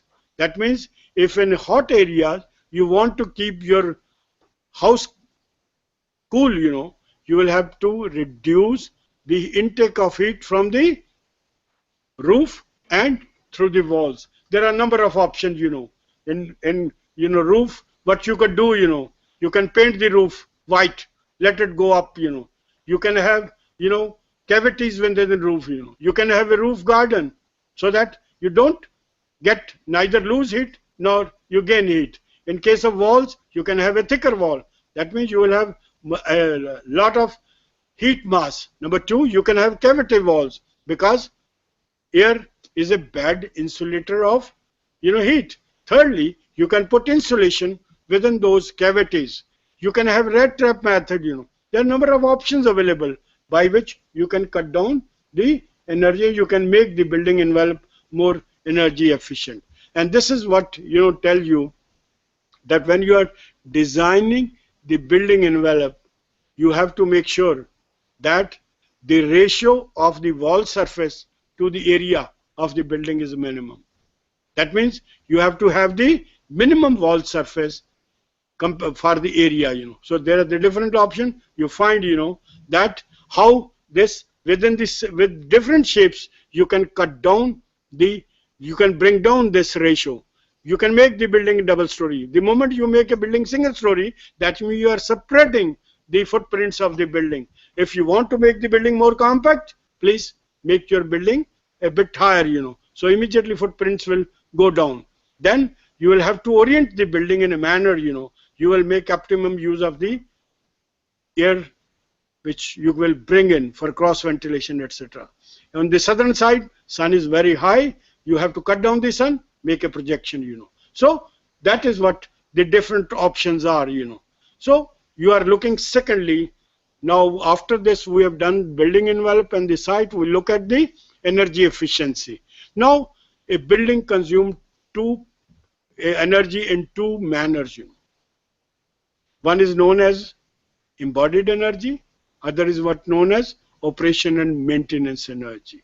So building over a life cycle consume two types of energy. That is embodied energy. What is embodied energy? Is the energy which goes into the making of the building. That means all the material which you use, they have been quarried, they have been processed, they have been used, and they have been transported, and they have been processed in industry, and that all require, energy. So that means each material, like steel, like aluminium, like these, lights, you have doors, windows, you have fans, etc. All they are, even glaze tiles, they all are basically product of the industrial processes. So they use energy. So this is what the embodied energy is. But please, if you want to make your building more energy efficient, that means you have to use material in the building which consume minimum of energy in their production. That means embodied energy will have to be minimum. It is said, embodied energy is getting larger and larger. Earlier it was very less. Now it is becoming larger and larger for the reason we are using more energy intensive materials.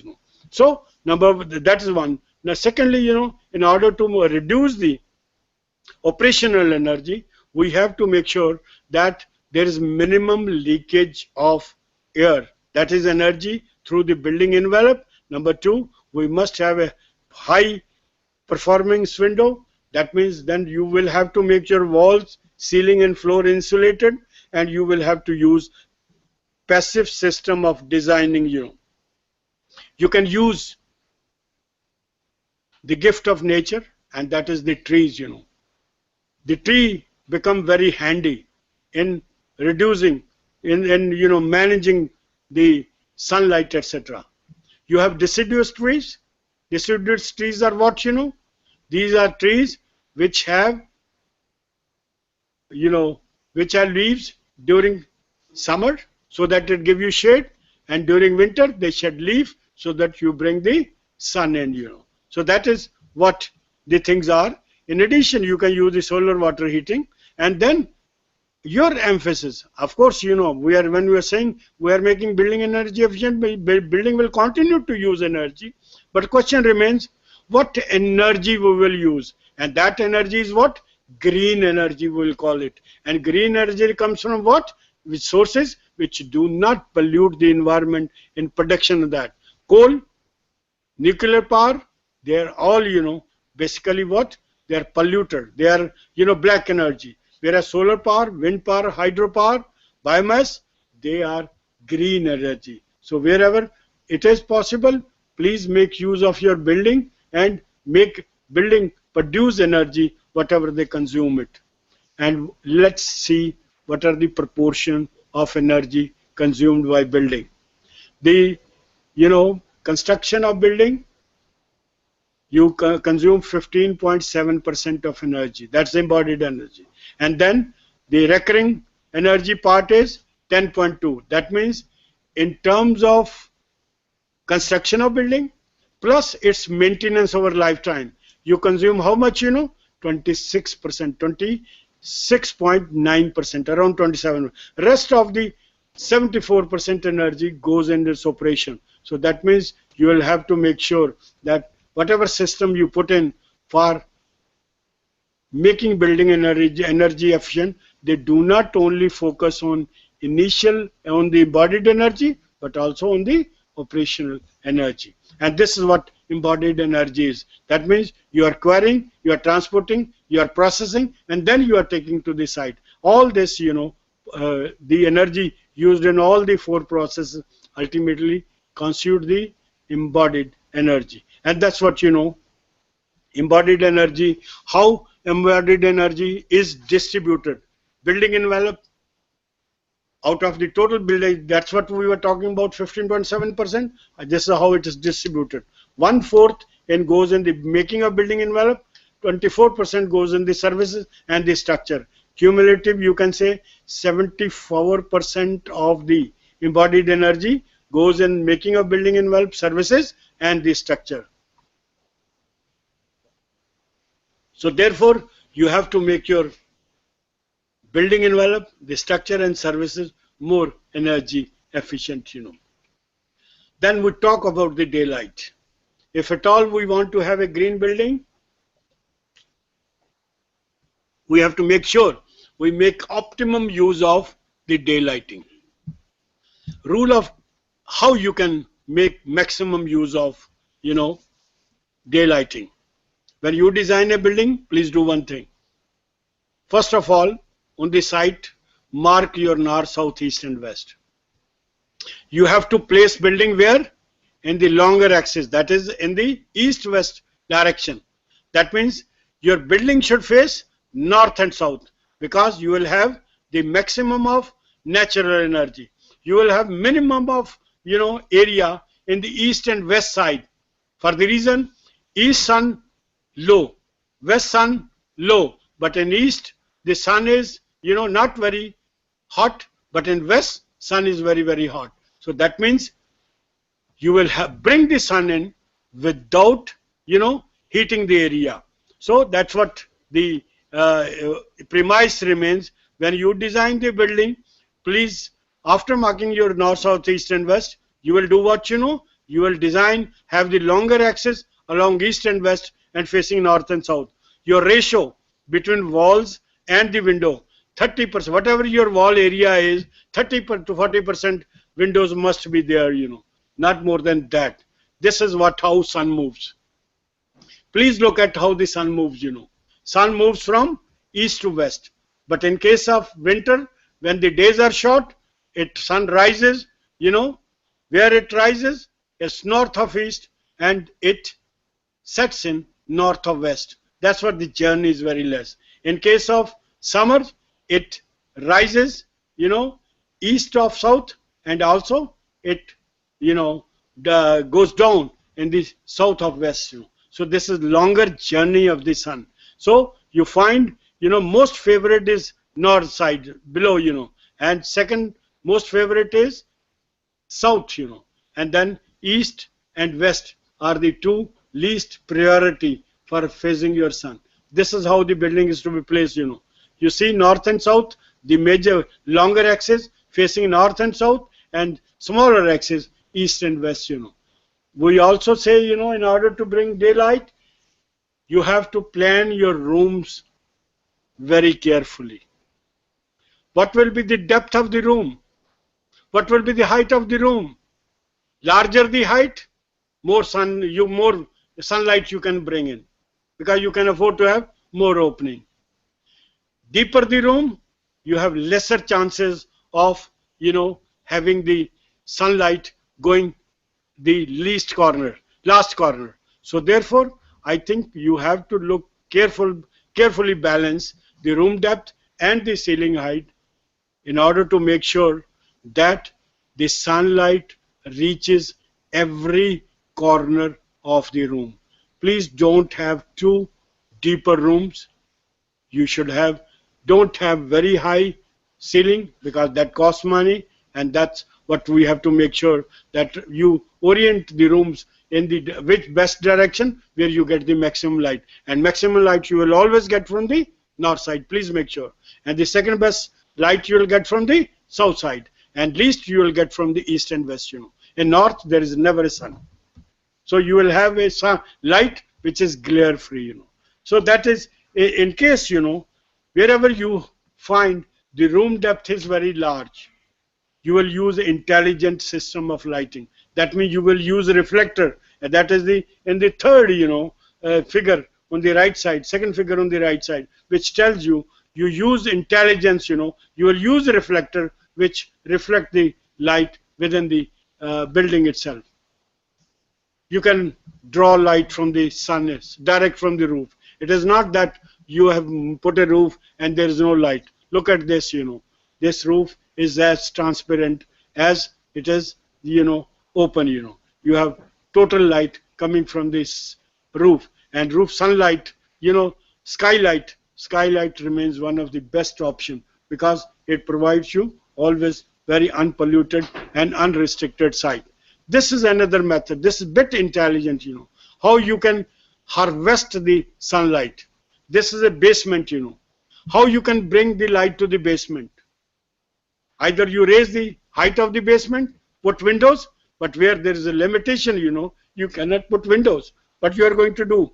You are just putting a pipe which goes outside, and that pipe harvests the light, and brings the light inside. So therefore, you can, with your intelligence, with your, just bit thinking, you can bring the sunlight itself within the area where there is no direct sunlight.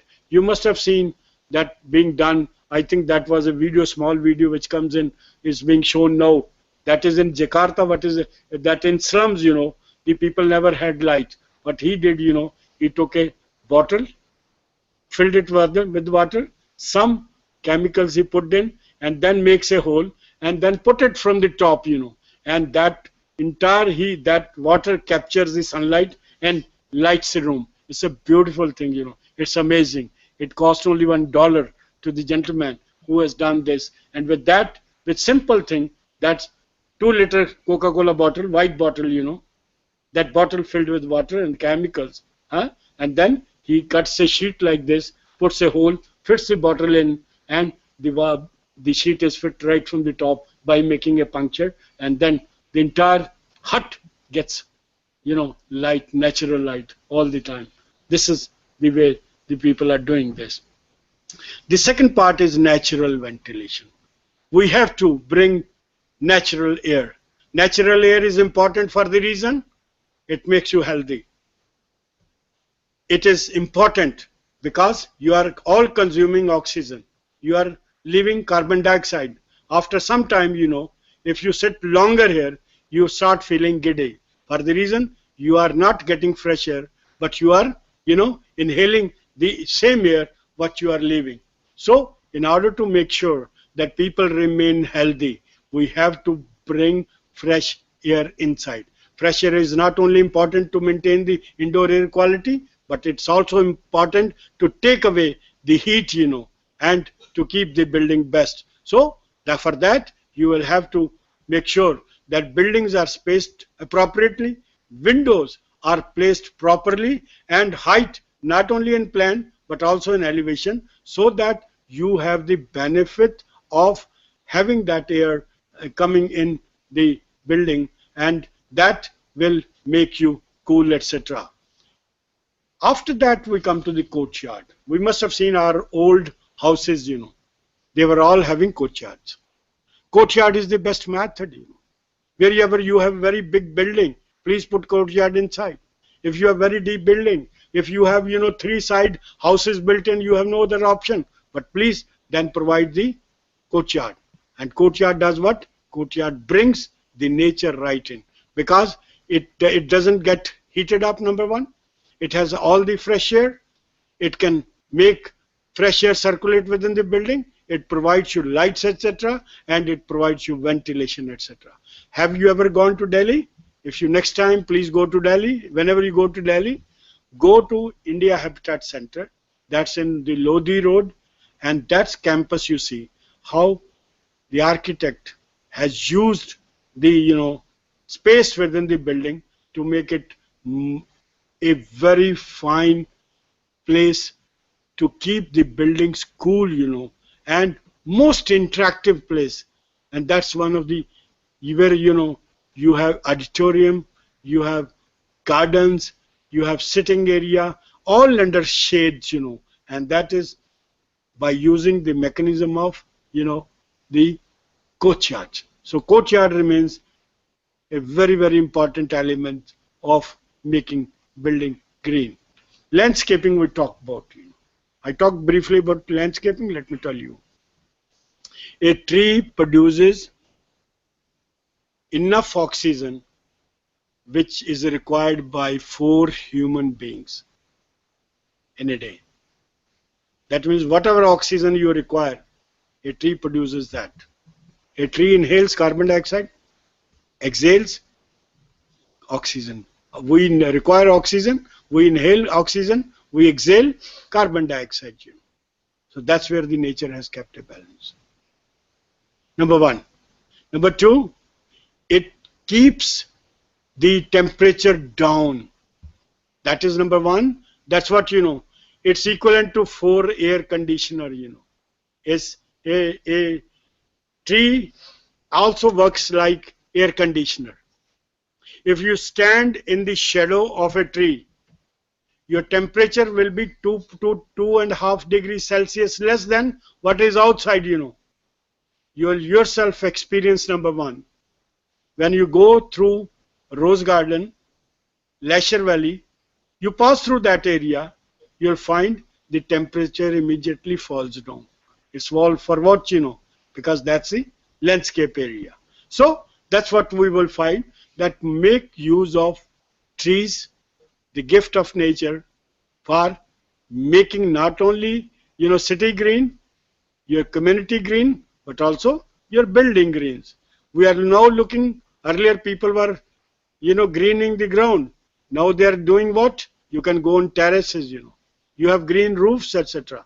In Canada, there are cities where it has been made mandatory. People have to have green walls and the green roof in order to make them energy efficient.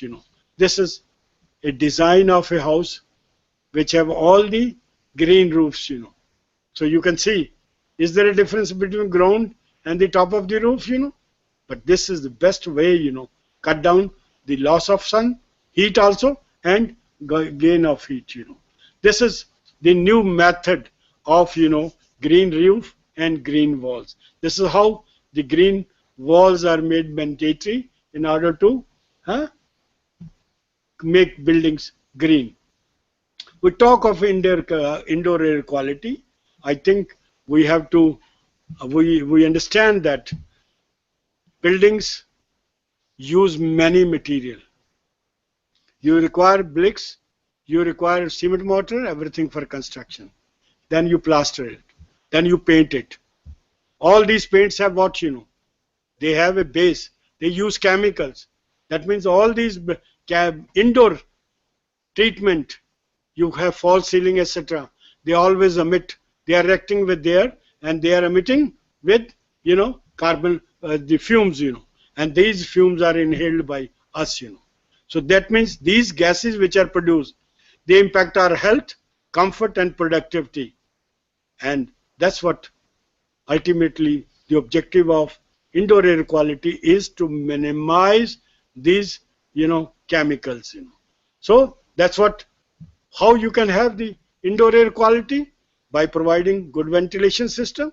You use chemicals which have low VOC, volatile organic, emissions, and then you have, you can use plants, within the area, in the rooms. If you have plants, there are plants, which suck carbon dioxide and there are the nitrogen, and then leave oxygen for you. And then please make sure that there is no dampness. Dampness is worst, Dampness, wherever it comes, what happens? It is a breeding ground for bacteria. You'll get infection. There is a new phenomenon in the world, and that phenomenon is known as what? HAI, H-A-I. They call it hospital-acquired infection. Globally, studies have proved more people are dying in treatment in the hospital rather than being cured. I'm repeating my, they're saying that more people are dying in treatment in hospital than they are being cured. Because number one, it's because of the HAI, hospital-acquired infection. That means you are cured of the disease for which you have been admitted.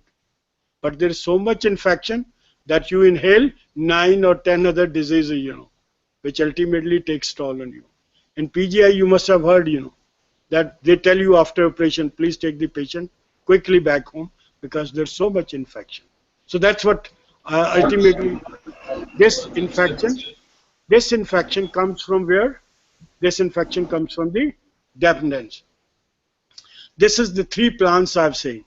That is erica, snake palm, and your even money plants, They are very good plants in order to promote indoor air quality. That means promote more oxygen, and they remove nitrogen oxide and carbon dioxide. Then we look at the water efficiency, In case of water efficiency, we look at both, We want to reduce the water consumption, we want to maintain the water quality itself. So how we can do that, That means we will have to do what? We will have to reduce our consumption. That means slow the flow. That means tap jo hai, kam khulna chahiye. Number 2, whatever water we get, we use only 20%. अगर हमें 100 litre पानी हम use कर रहे हैं तो कितना हम असली में यूज कर रहे हैं? 20%. The rest of the 80% is generated as a waste because we use water for drinking, for our cooking, etc. Rest of the 80% goes where, in your toilets, in your bathing, and in your kitchen. So if you can reduce that, not only 20% what you do, but 80%. 80% is the major component, which is in flushing, and that is in your washing clothes and kitchen, etc., and your bathing. That can further be divided into grey water and a black water. That grey water comes with the water which comes out of your kitchen, the water which you use for washing and also for your bathing. Only black water is what goes out of the WC. If we can use that grey water, just it requires some simple treatment. Put it back into your WCs, you'll find the water requirement will go down. So if you have dual plumbing system, then now you have a low flush latrine, or those flush, that means 3 liters, 6 liters, Earlier there were 12 liters and 15 liters, Now zero water urinals, Maybe tomorrow we will have zero water WC. The WC doesn't consume, that WC doesn't consume water, Like you have in airplanes, what they are doing, they are using the air pressures to clean this. So that is the way how you look at this. So this is the system of water. That means you are using low flush toilets, waterless urinal, you have sensor control taps for wash basin, and water consuming system to minimize the waste of water. Then you are recycling the grey water through dual plumbing system, and then you are also collecting water through rainwater harvesting. So that water is also available to you for use, Material, I think material remains very critical for construction of a building. And material, what are the material you would like to use? You are material which are renewable. Material which use minimum of energy. So you will use material which are made of the waste, which can be recycled. So you require, want to cut down the concrete, etc., and then use material like which made from the industrial waste, etc., or which are natural and which grow very fast, So this is one fly ash brick, You must have heard fly ash brick, made of what? Ash from the thermal plants with gypsum and with certain, earth, They are compacted, they are not burnt. This is what they are in, they require 40% less energy as compared to natural masonry. Number two, they are environmental friendly because there is no carbon dioxide used, emission happens in their manufacturing. Then they have very good thermal insulation, they are very good fire resistant, there is no fluorescence. Fluorescence means there is no salt, so that means there will be no reaction with water and there are no white patches, The second is the autoclave aerated concrete, which are lightweight, which are quick, and which are, very nice and healthy, and which require very less energy and material to make. Then for doors, you have unplasticized vinyl chloride doors and windows, which have much longer life, which have much, they don't require painting, they are not affected by fumes, pollution, and smog, etc. And they have much longer life in terms of this. The best is the bamboo, Bamboo is known as what? Bamboo is known as now steel of 21st century. Now the studies are being made how the bamboo is going to replace the steel, both in enforcement, both in, construction. And let me tell you what are the advantages of bamboo. Bamboo has a strength at par with hardwood. It has, it has high flexibility. It is the most earthquake resistant. It is very lightweight, It is very economical and cost effective. Then it is very durable. If it's slightly treated, it is very fast growing. It is said a bamboo can grow 4 feet in a day. That means a bamboo of 180 feet you will have within 45 days. You can harvest this, And bamboo you can plant it like your sugar cane, And that's what makes bamboo very easily available. Then it replaces use of wood, and then it's eco-friendly, and then promoting employment because it's a numerous things, you can have people are, food are even prepared by this. All the building, right from walls, roof, even floors, even furniture you can make out of the building. Then it helps reduction in global warming. 1 hectare of this bamboo, reduces 17 metric ton of carbon emission because it absorbs carbon emission. And if you put inside that, it makes indoor air quality much better. These are the images you can see. This is a building purely made of bamboo. You can see, what is the versatility of bamboo. You look at, this is a restaurant made entirely of bamboo. All structures, even the columns, are of bamboo, you know. This is a building which has been made green by bamboos, because bamboos have enormous capacity of shading, absorbing carbon dioxide and making the area green. And this is the Indian pavilion in Shanghai in 2010 Expo, which is totally made of bamboo itself, you know. And this is a building, prototype building, which is supposed to be part of 2 million city. 200,000, 2 lakh का city बनाएंगे, सिर्फ उसमें bamboo use होगा, और ये bamboo की structure है जिसको जैसे मर्जी आप एक्सटेंड करें. It's a modular structure which has been designed and using only bamboos, you know. You look at the kind and the quality of building. And this is, of course, are the various systems of photovoltaic cell, etc., you know, using natural air, light and ventilation, sun energy, etc., and using plantation for making the building green. Vision remains, you know, all building will have to be green. IGBC says by 2022, when India attains 75%, we must have 10 billion square feet of space, which is a green space, you know. For you, the best option remains is, in addition to what you do, you are a, you know, civil engineer, you are doing your specialization, please consider that you also become green auditor. That means all green buildings which have to be constructed, designed, there has to be a professional associated with that. So you can take it as a career. So if you pass, you have to pass through examination, which is not very, very difficult. With your understanding, with your knowledge and experience, you can do it much quicker, but it, you know, helps in understanding what the gamut of green building is. You have just to clear the exam and you become an accredited, you know, professional, and you will have employment when the more and more culture of green building is there. Already there are 200 green professionals. You can think of it. India needs 1 lakh professionals, you know.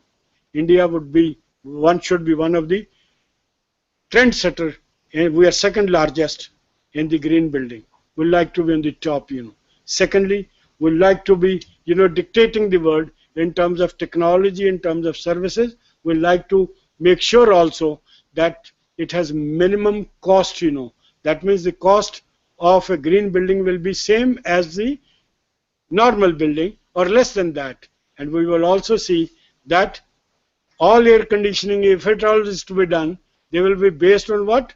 Solar heat, solar energy, rather than other energy. And then we will be consuming minimum of water, you know, so that we will consume our natural resources. In addition to, we want the building to be green, we want them to be intelligent, you know. Building would like to be as intelligent as a human being. Building must be able to assess, you know, that what are the needs of this room, what is the need of a user, how much light it requires, you know. But in this room, suppose people are sitting at the back, there will be no light. On my head, there can be 1 light, you know. There will be no other light. All lights, whatever you require light. The moment you leave this room, the building will automatically decide no light is required, you know.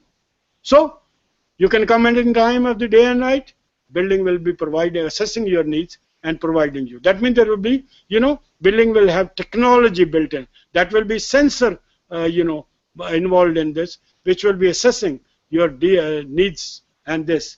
And then that intelligent building will help in building more energy efficient.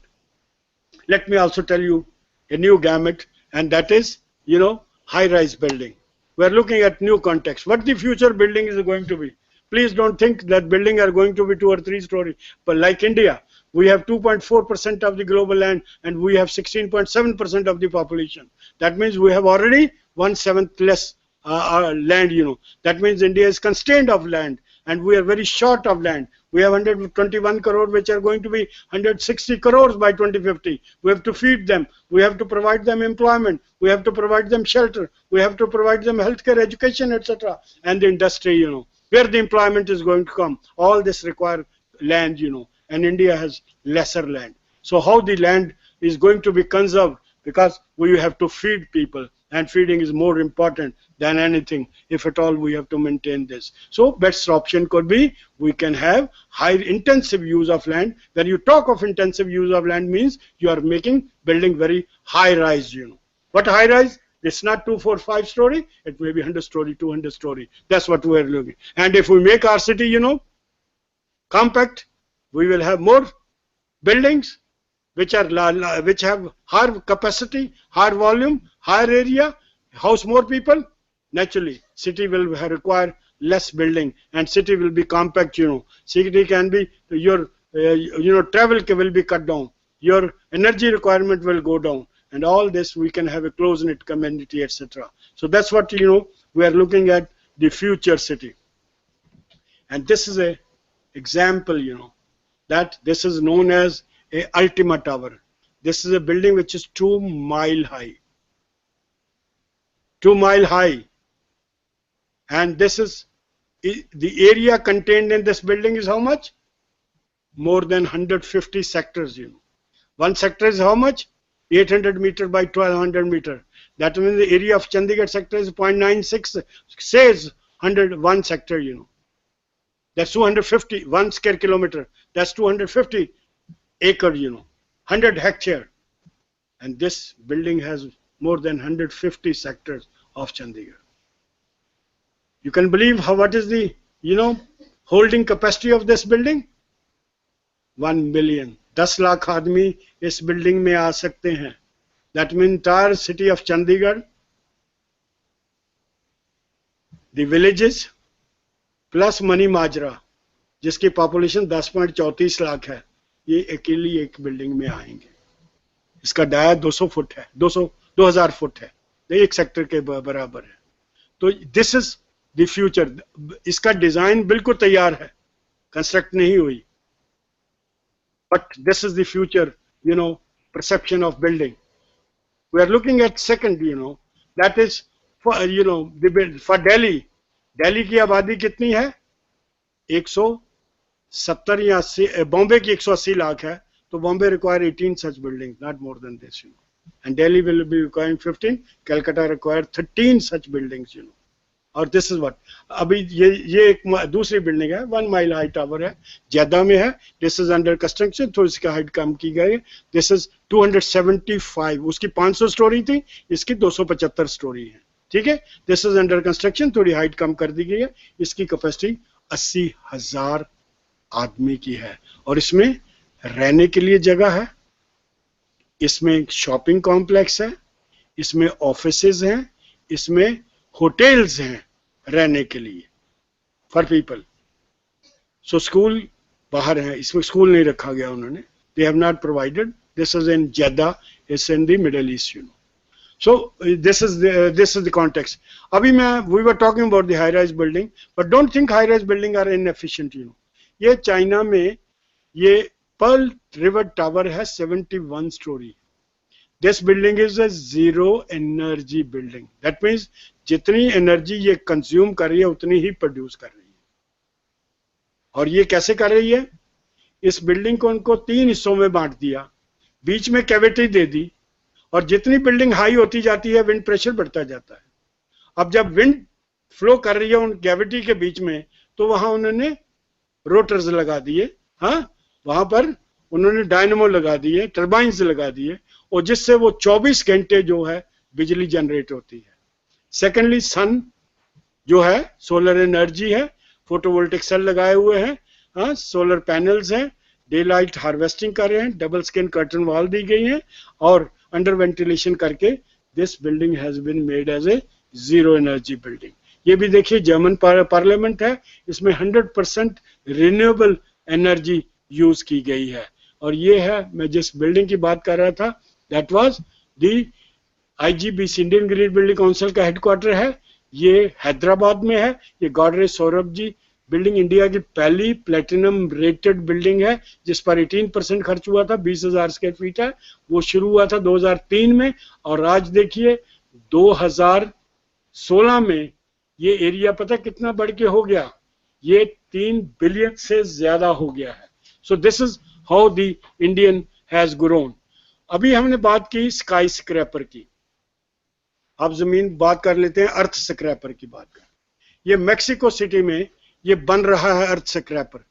ये जमीन के अंदर है, ये 65 story नीचे जाएगा, 300 meter down हो, और इसमें वो सोलर एनर्जी को यूज कर रहे हैं। और क्योंकि ये था जैसे सेक्टर 17 है ना, उसमें बिल्डिंग थी चारों तरफ और बीच में वो प्याजा है, अब उनको स्पेस की जरूरत थी तो उन्होंने बिल्डिंग को ऊपर नहीं बनाया, नीचे बना दिया, so that it doesn't compete with the other building, बिल्कुल ऐसे रहे। वो उनका हेरिटेज था, उसको प्रिजर्व करने के लिए उन्होंने नीचे कर दिया। तो ये देखिए ये 240 मीटर बाई 240 मीटर ऊपर है जहां से सनलाइट सीधी आएगी, और इसमें 65 में 35 फ्लोर ऑफिसेज के हैं, 10 रेजिडेंशियल, 10 शॉपिंग और 10 म्यूजियम के हैं। ये ऊपर से देखो ऐसे दिखता है, इसको ग्रीन बनाने की कोशिश कर रही है। तो green building makes you healthy, happy and more productive. It provides you with the highest quality of indoor environment quality, optimizes resources, reduces waste, reduces carbon footprints, makes building operation cost effective and energy efficient. So इसके positive effects हैं green building के. So please when you do next time, look at the building, try to make it as green as possible. You can tell architects, you have to consider these options in order to make this building green. अभी बात कर रहे हैं कि green building की technology नई नई हो रही है, तो we are searching new systems, new methods, new materials, new technologies, so that buildings become more green and green. जो मर्जी रहे, जितनी मर्जी सर्च होती रहे, अल्टीमेटली हमारे प्रिंसिपल जो हैं ग्रीन बिल्डिंग के वो सेम ही रहेंगे। That means we have to optimise site planning, you have to optimize building envelope, you have to ensure structural design efficiency, ensure energy efficiency, promote water efficiency, promote material efficiency, you have to improve indoor air quality, you have to optimize operation and maintenance, and then you have to reduce waste and toxic. Aesthetically हमारा क्या काम है, हमें sustainable design बनाना है।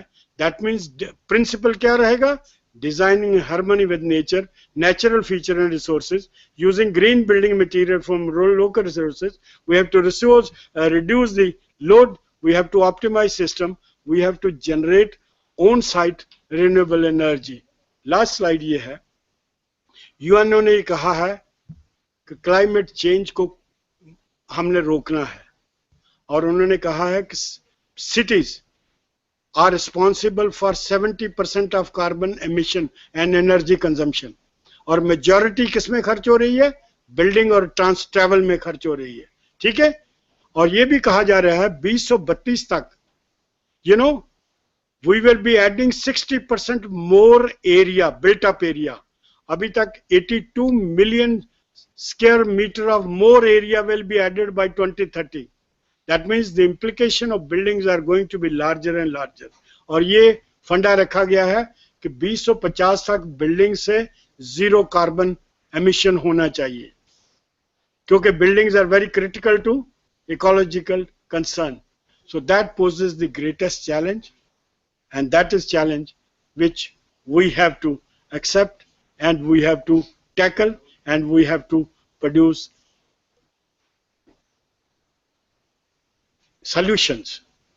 Going green therefore becomes a necessity. It's imperative if we want to make this world sustainable and a healthy future for our children. Surely together we can do it, and that's what we expect from you. Thank you very much for your all the time and patience, and that's what I have to say. Whatever little knowledge and experience I have, I understand this about the green thing. Any question?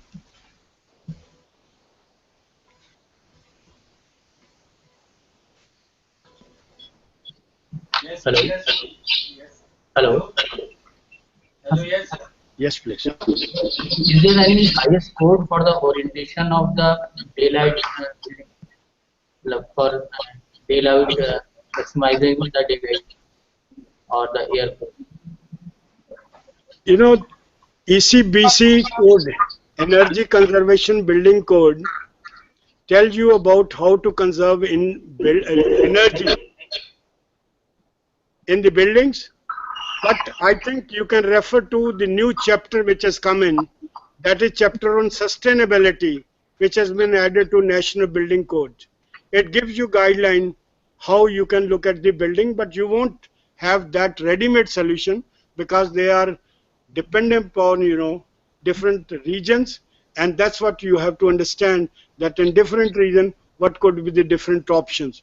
But nevertheless, ECBC code and, IGBC rating system, and then sustainability chapter on the in the National Building Code gives you enough guide and idea about that. Thank you. Thank you.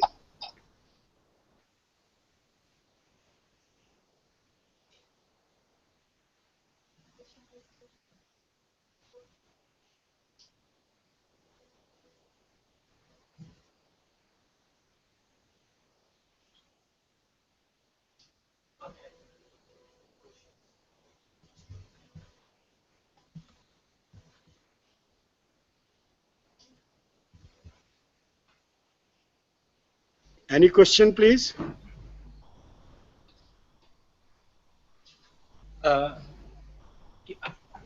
कौन सा institute है ये?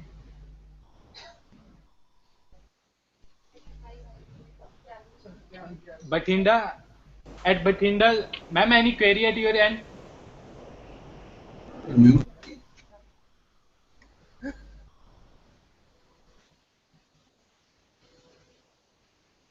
Hello.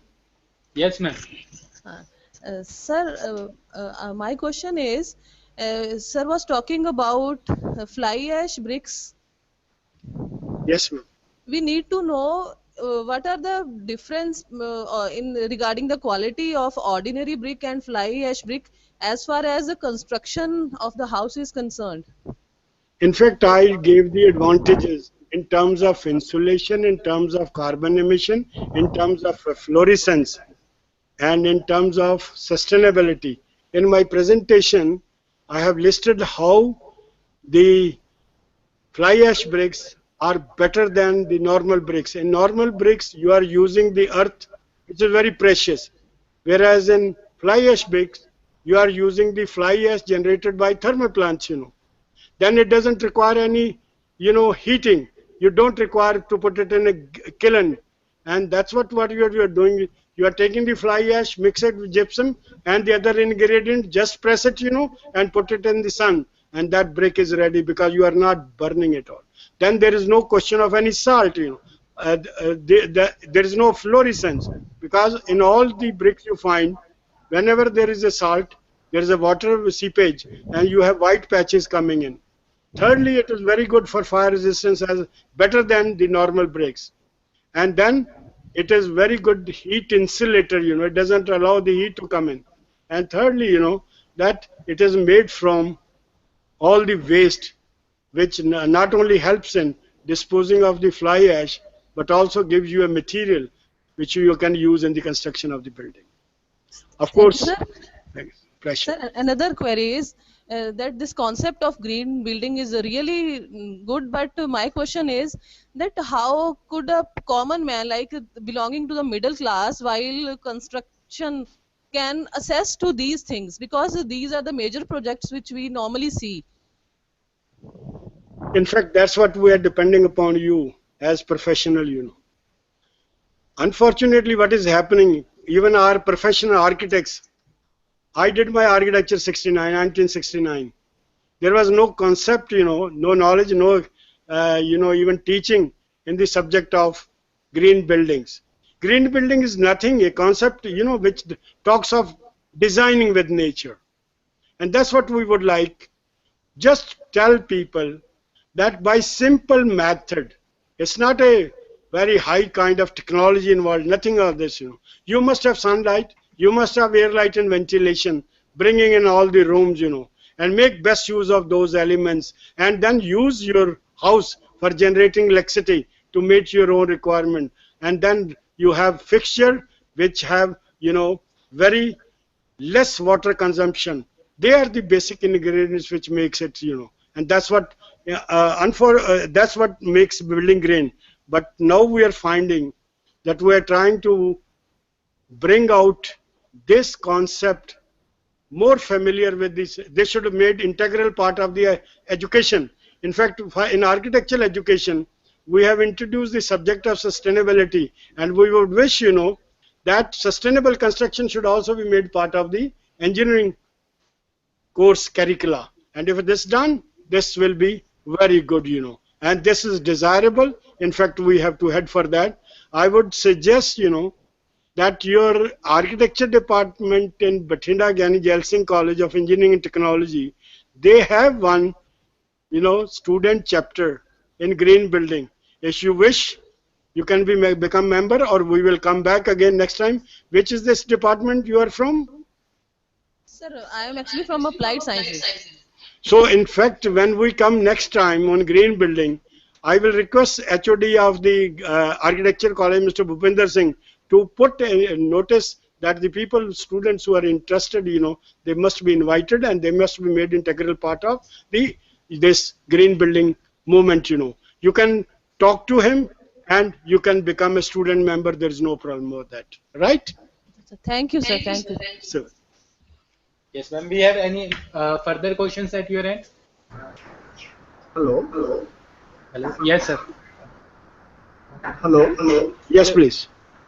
Sir, in a professional exam, to put it as a green professional, any professional is conducting an exam so that it will be the students preparing for the green building. If I understand your question correctly, you are asking me, is there any agency which is conducting the test for the professional? Yes, sir. Indian Green Building Council conducts the test for, accredited professionals for energy audit. You can go on the IGBC site, website. You can see that the total detail is there. What are the requirements, what are the even the course which you have to study, and how they conduct this test, You can have even opportunity of calling them. If you could tell me, I can arrange for you. If there are 15 to 20 students, we can arrange, a training program for them for 2 or 3 days so that they can be trained for that. Okay, sir. Thank you, sir. Thank you. Welcome. Yes, at Baddi University.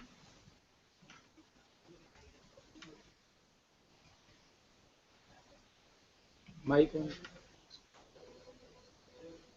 Question, sir. Okay, sir. Khitan Polytechnic. Hello. Yes, please. Sir, I feel that green buildings are they are more dependent upon the geographical conditions of the site also, because in desert area the requirements are different. In polar areas, different requirements are different. So it all depends upon the situation of site. That also contributes a lot. Thank you very much. I think you have understood the context of green building. During my presentation, I explained. Am I audible? Yes. During my presentation, I said climate is the major and crucial factor in designing green building. And for that, I said the India has been divided into 5 climatic zones. Each climatic zone, it was right from hot and dry, hot and wet, and then it was composite, then it was cold, and it was moderate. No building design can be replicated from one to another. The building in Shimla will be different from building in Rajasthan, But unfortunately, globalization have done the greatest thing. We are putting, glass on the western side in Jaipur.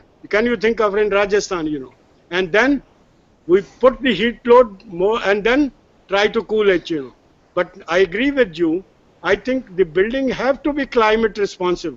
all green buildings are supposed to be climate responsive.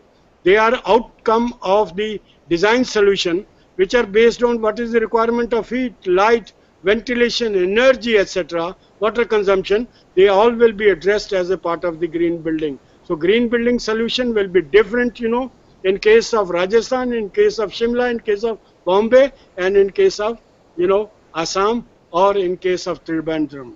They will all be dictated by the climate. Thank you, sir. Welcome.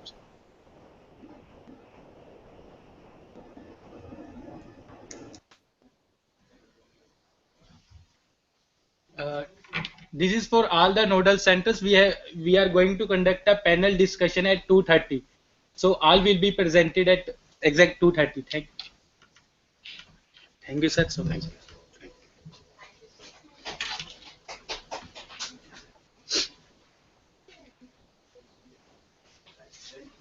आपका कोई question है तो पूछ लीजिए।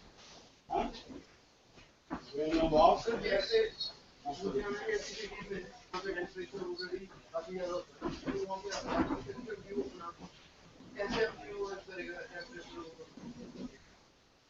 मैंने आपको कहा पहले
चलो यार भाई नहीं बोला यार देर से चलो नहीं बोल और नहीं तेरे को यहाँ बैठने में क्या प्रॉब्लम लैपटॉप नहीं ले और काम करो दो मिनट मेरे को कुछ काम सिखानी है भाई मेरे को ये नहीं करना मेरे को तो सर तो क्यों हो रहा है पीछे बैठ मैं लैपटॉप काम सर ये किसने गिराया जिसने गिरा दिया उसको करो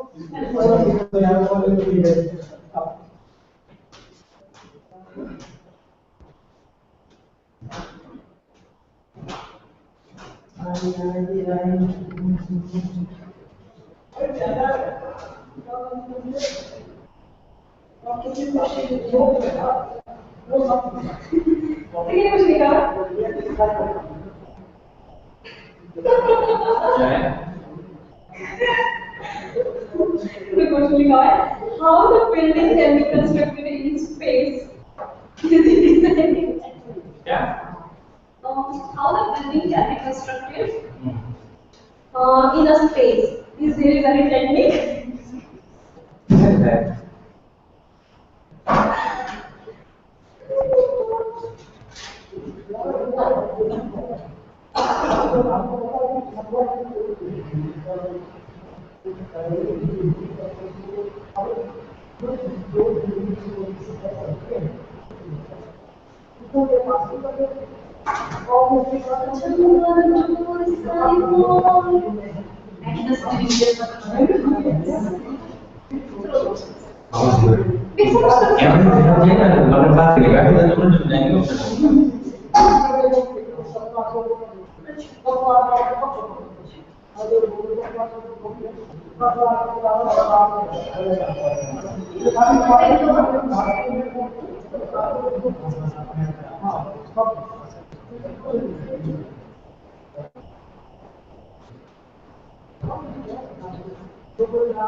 एकदम मजा आ रहा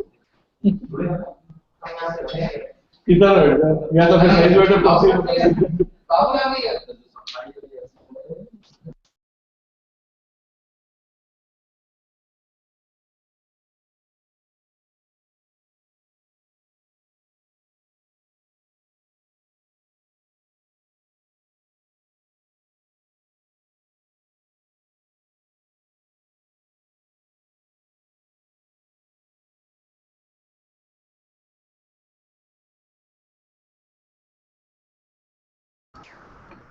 వినిపిస్తుందా నితిన్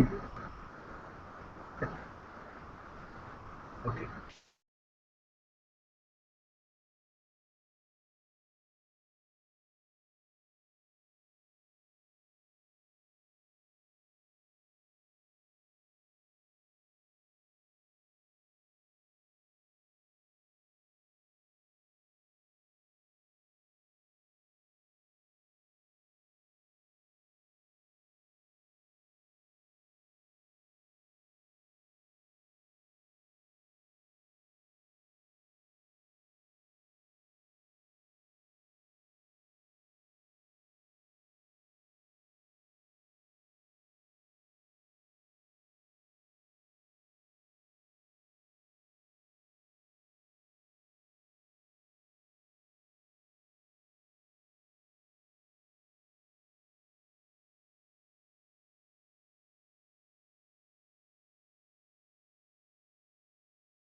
ये चालू तो नहीं होगा, गाने चल रहे हैं तो फाइनल डिस्कशन चल रहा है।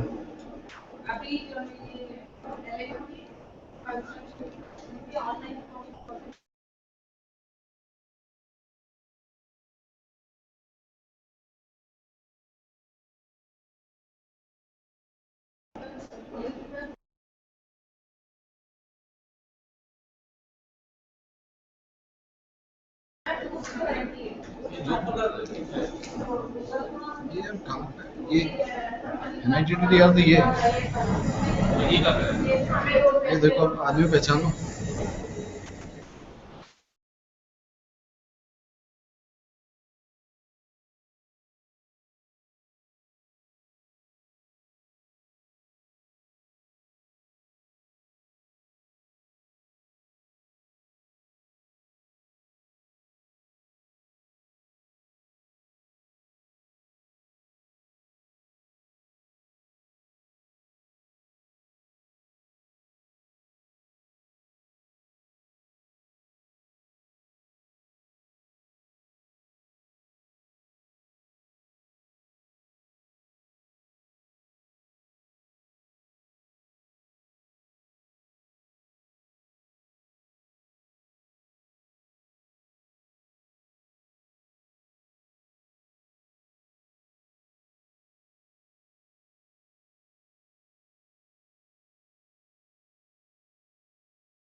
Okay. Very good afternoon, all the centers. I welcome you all to the post-lunch session. This will be a panel discussion. And we are joined today by, for the panel discussion, architect Jeet Kumar Gupta ji, who was with us this morning also delivering the session. He will be joining us. And we'll be joined by Dr. Sanjay Sharma, Professor Civil Engineering, coordinator of this program. And we have also another guest with us, Shri Jagjit Singh.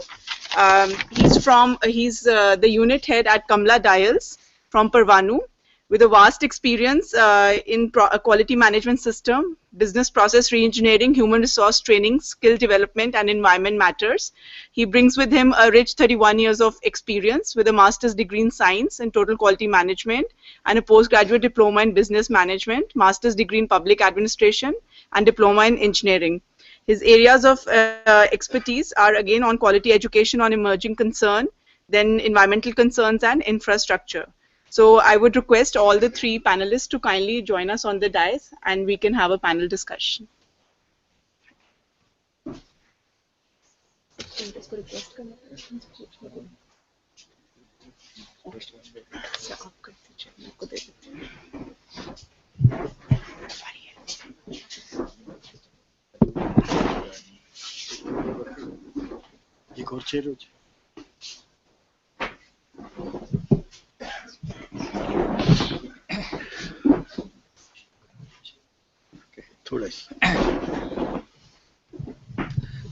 So good afternoon, all the participants.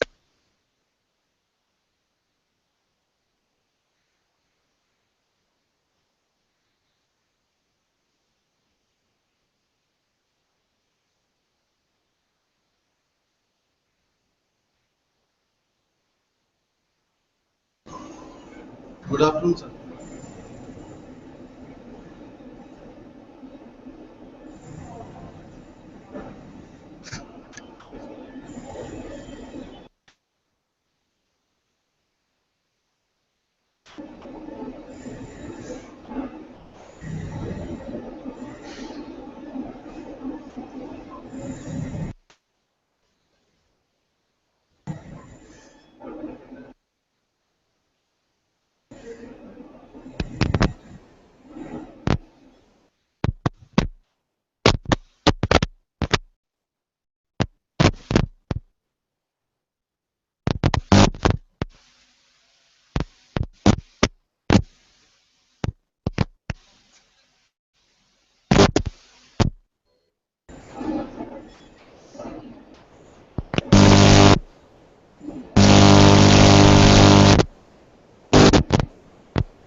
In your mind, I think you can come out with those things and then we can discuss these issues with our experts who are available with us.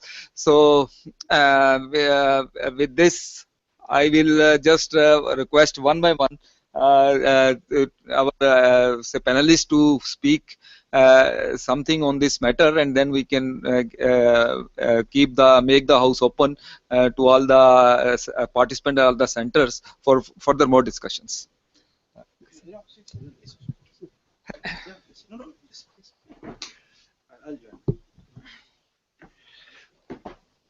Good afternoon. I spoke to you about the role, importance, and the relevance of green buildings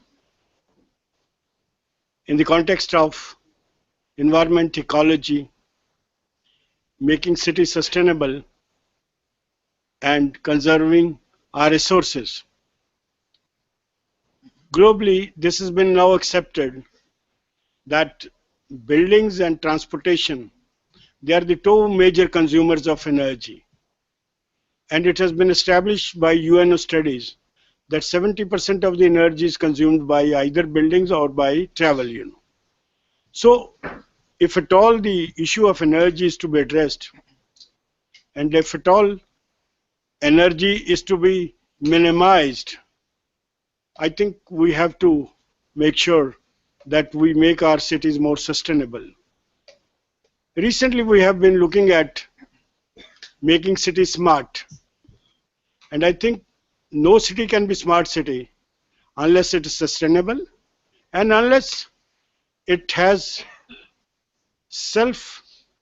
I would say, self-sufficiency in energy. In this context, we have to see for options what are the ways and means by which we can reduce the energy. Energy will remain the global issue, and energy will be the most challenging part.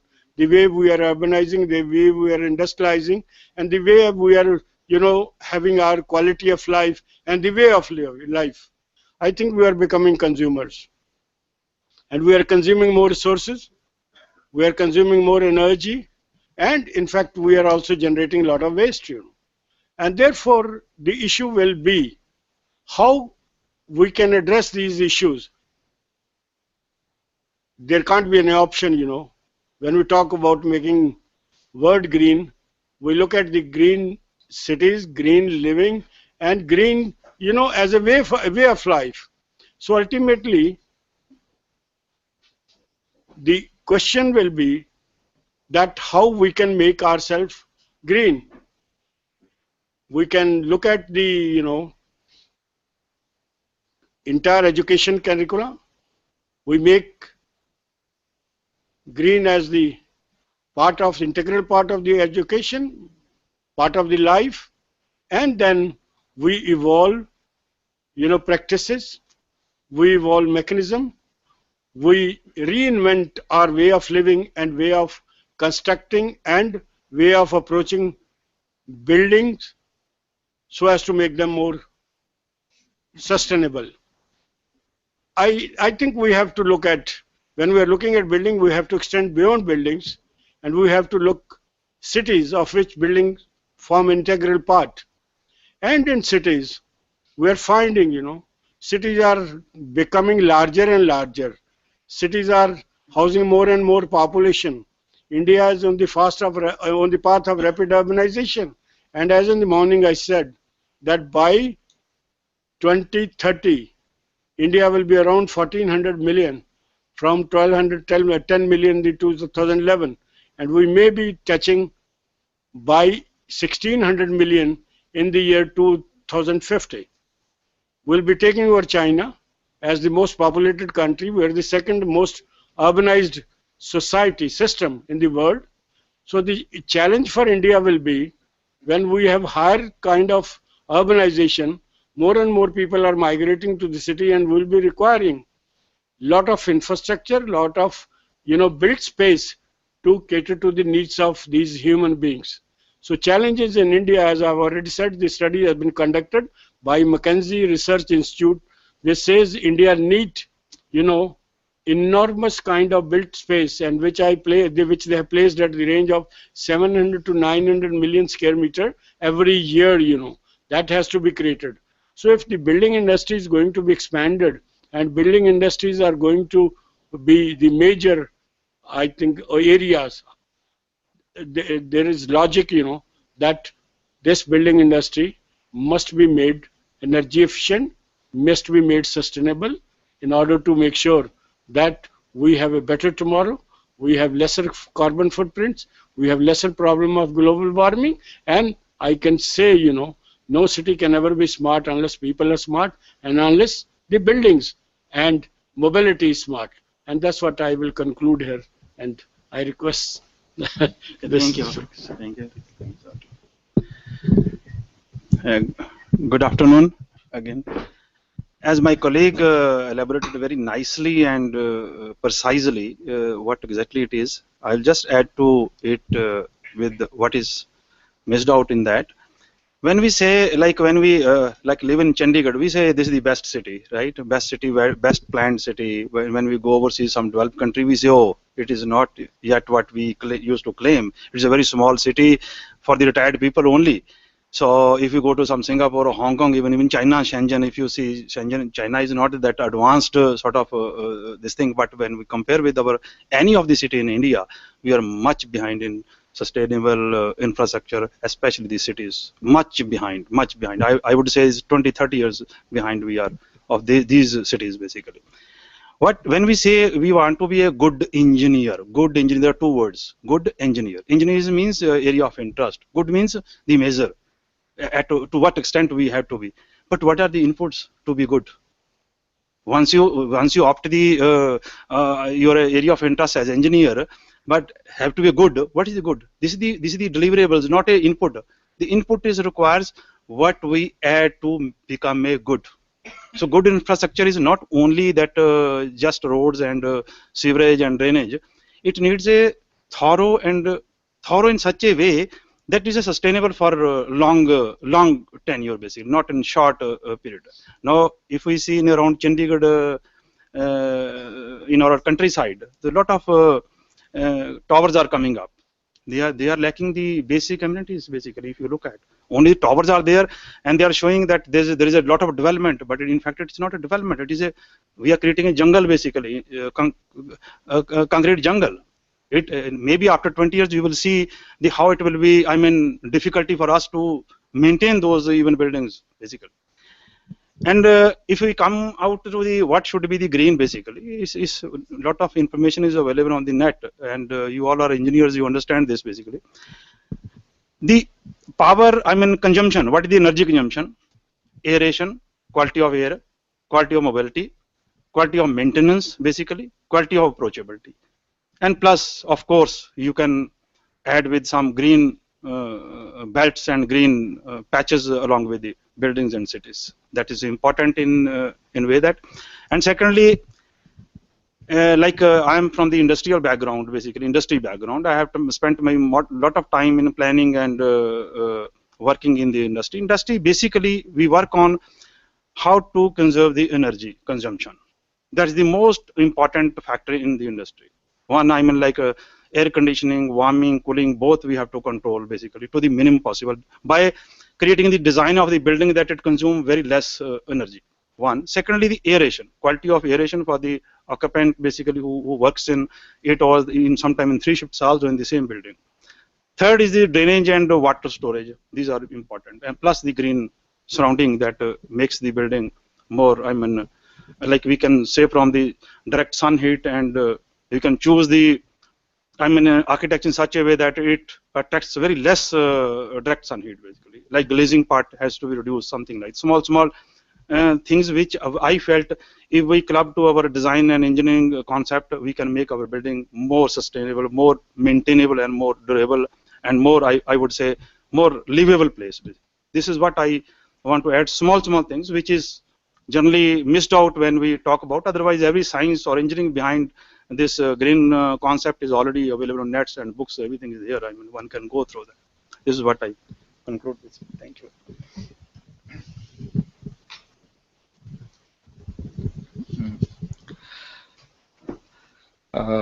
So as has been explained by our two experts, that yes, energy management, water management, and our use of materials and indoor air quality are the important say parameters when we are thinking of having green buildings. Maybe I think we have already discussed in our session that yes, we have the challenge of constructing new buildings or new structures as a green structure, and then also converting the existing structures as a green structures, green buildings. So with that thing in background, I think now I will request at the various centers that yes, what are the specific things coming in your mind, and if there are any specific queries, any specific questions, or any thing coming to your mind, so that you can discuss it with the panel. So we can go to the center one by one. Let us go to first Indus at Kanpur.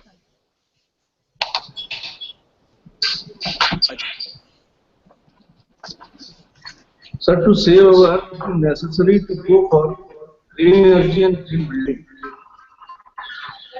As an institute, we are going to plan green building regarding then we are very grateful to the you always push better and beautification some things that we are thinking that if we provide good facilities in our village, because most of villages are merging in the cities and some of them are very near to the cities. If we provide a good facilities of living and health in the education in the village, then this migration can be stopped. As we learn here, so many things, the use of bamboos and all these all sustainable items are easily available in the village, and we can improve the this type of living standards in our village. We can stop the emission of carbon. In cities, there is a colonies. For that, we can plan for common water treatment plant or common storage, best storage water plant. There, by the use of this, we can reduce the cost in this, and we can save the water there.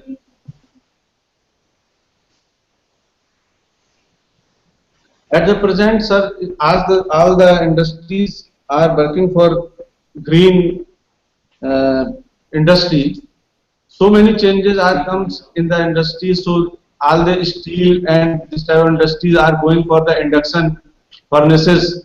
So by use of these induction furnaces, all these there is a some saving of the energy in place that where we are using the coal. I want to ask, sir, how we can improve a academic system, academic building green. For that, what necessary steps are required for this, and what is the support that we can get from government and different organizations? I think what question you, which we have understood is that okay, you want some sort of information that okay, what are the steps to be taken for converting your existing academic institution from conventional building to a green building, and secondly, what side of a support is available. What type of a support is available? Maybe I think expertise and maybe also as a financial support. What I understand that can be obtained from different sources. Yes. Yeah. So that is the one question. So okay, I will request Gupta ji to react on this first. I can partly answer your question. I think you raised a lot of issues regarding the green buildings and green cities and the way India is heading for. I think they are very, very critical, because once you talk about the urbanization, we focus on cities, we don't talk about villages. But in fact, most of the urban area problem have their genesis in rural area. And Gandhiji rightly said, India lives in villages, and if villages perish, India will perish too. And he in fact classified that India is having two kind of this civilization, the urban civilization and the rural civilization. And he compared urban civilization equivalent to snakes, you know. And he said that the day India takes over, this urban civilization takes over in India, she is surely heading for disaster. We have 6,40,000 villages, we have 7,937 cities, you know, urban areas. And that is the context. In fact, still we have 69% people living in rural areas. So in fact, the question raised by you is very relevant. Can't we make our rural areas green when we're talking about the smart areas, smart cities? Surely, Pradhan Mantri have already launched a Yojana which focuses on the rural development. Of course, that has not been, you know, highlighted that much, because urban areas have got too much focus and smart cities have become a kind of agenda by the government. But nevertheless, rural area remains also priority. But I think in the, what I would say, in our education system, We have only addressed the problem of the urban area. We have not gone into the rural areas. And for improving this, India, in fact, if at all it has to grow, it has to sustain. They have to look for rural areas as, on the equal footing as, urban area. In fact, I would say there should not be a distinction between a village and the urban area. They are human settlement where human beings are living. In fact, both require same quality of infrastructure and services so that they have the quality of life, they have opportunity of employment, and they have uh, uh, options for growing further and further. That's what the aim should be. But nevertheless, when we look at this, we make sure, I would say, first part is that green is not an alien concern. This is a concern which has been looked after right from the ancestor, If at all our buildings have been made in the past, they have all imbibed the principles of, being green. And they have, how they have used, they have always used with the local material and also using the natural sources of energy. They have worked with nature, and you find all old buildings of Golconda and Taj Mahal, they still have the best of the resource utilization and also system managing the heat and cooling, etc. So I would say, that working with nature could be the one option. Now, your specific question is that how we can, do the existing system, like Mr. Sharma has said, it's not the new building which have to be made green, it is the retrofitting of the existing building, which will be very crucial, in order to make the words more sustainable. I think first, please get the energy audit done of your campus, number one. If it's a building or, complex of building, so that we know what is the energy consumption of the building. Secondly, how much water is being consumed, that is, the study needs to be conducted. Thirdly, how the buildings have been oriented, whether they are wrong orientation or right orientation. Right in the morning, I was saying, there are different cardinal direction, north, south, east, west, each has a direction, and certainly that have a relevance in designing the building. Has the architect taken note of while designing those buildings? And particularly when your campus falls in which, climatic zone. That is very important in order to make sure that the building has been designed keeping in view the required principles of green building. I said green building is designing with orientation, then site planning, and then it comes the energy efficiency, water efficiency, and also indoor air quality and the kind of material which have been used, plus the landscaping. Those are the area which can be done. But as a professional, I would suggest if you can get the energy and resource audit of your campus or a building, bringing out clearly how this building performance is at present, and then work out, what could be the option in order to make the building green. And I can suggest, you can approach the Indian Green Building Council, and that will provide you, they will send you the experts, they will go do an audit, they will give you a report in which, they will suggest what are the mechanism for making the building green or reducing its energy consumption and resource consumption. Regarding the money part, where the funds are to come, I think they will be able to guide you if there are any resources. But surely, you can have solar energy part, which you can put on your rooftop at least to start working with that. And then that for this, the government is already giving enough incentive so that you can have energy of your own. Secondly, please replace all your, flush. Look at your flush, what kind of, systems you are using, and then replace it with, systems which have 3 or 5 liters, so that you reduce the water consumption. Third part is, if it's possible, go for rainwater harvesting for your campus and meet your water requirement. And fourthly, you could see, you can have that recycle your water, which is being generated in your campus, and meet the need of your WC, plus also the landscaping. They could be, few of the options. Plus, you can go for landscaping in order to make sure your campus looks more green and also looks more sustainable. Thank you, Gupta sir.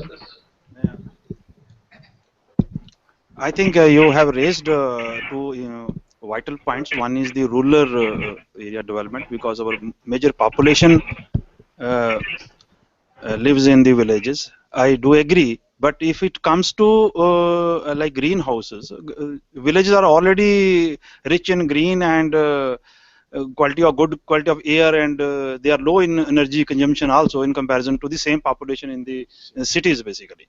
So I think when we talk about the greenhouses, the high concerning area is the emerging urbanization, basically fast growing urbanization, where I mean they are lacking in facility and they are high on this electricity consumption. I mean, let me quote you the reference of small city in Zurich, where I mean every month 500 new connections are applied to the from the board. 500 means every month means one more village is coming up in the same small area, catchment area. So one, I think villages could be converted into more of how to harvest the rain harvest. Basically, rain harvest can be stored and can be later utilized as irrigation. This is what immediately can be done. If you come to the factory, the second question was the induction furnace and how to reduce the energy consumption in the industry.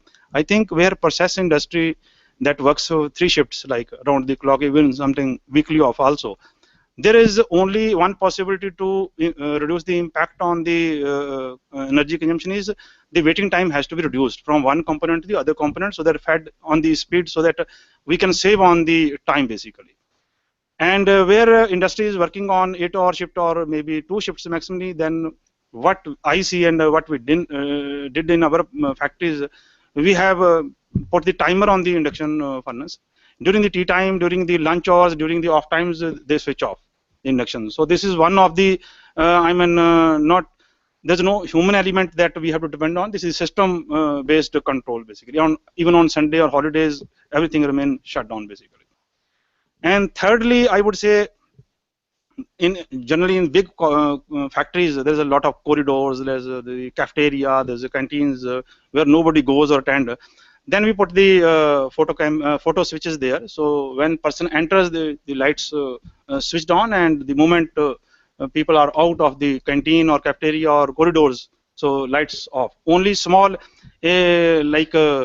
reflectors works only. Sometime in a case of emergency, immediately one can follow the reflectors. In industry, I think lot of focus has been gone to the energy saving. Especially now, there is a mandatory for the good corporates that they have to allocate certain funds on the social corporate responsibility. They have to invest on money on the development of the society in around the factory. So they are bound to spend that money. It's not only they carry the profit and just use at their discretion. No, they have to show in their balance sheet how much money they have spent for the corporate social responsibility. So I think the major issue is more of in the cities basically, to how to control use of energy with the same quality of life, without compromising the quality of life basically. That's the point which we have to address by all experts. Thank you. Okay, I think the issues which have been raised by you have been taken care of by the experts. What I wanted to add is that you asked about converting your existing campus. So that is what our Jeet Gupta ji has explained, that okay, you need to carry out the auditing of each and every component. Like you can carry out the auditing, energy audit, water audit, even what are type of the materials they have been used, and then what is the present air quality, and then your building envelope as a whole, how it is working, that is what orientation, and then okay, what sort of systems have been provided to take care of to control or the entry of heat or say light from your sun and all other resources, natural resources.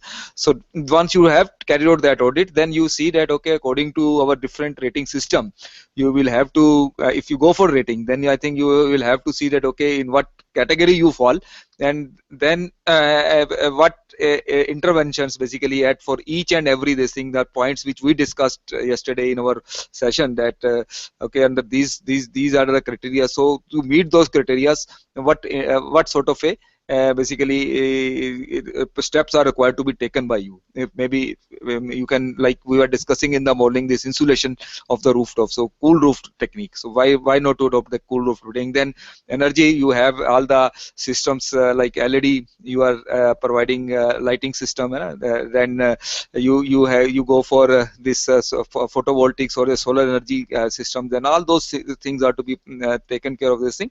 And similarly in about your air quality and this thing, how to improve this your internal environment also. So once you do that, so you will be able to see that okay, at what level you are there. And regarding financial support, recently I have come across that even HRD ministry is also giving an say to an extent of rupees 5 lakhs to the to most probably academic institutions, because we have received in our campus for making the campus green. So you can look basically on that our site of HRD ministry and see that okay, whether private institutions are have that scheme applicable to them.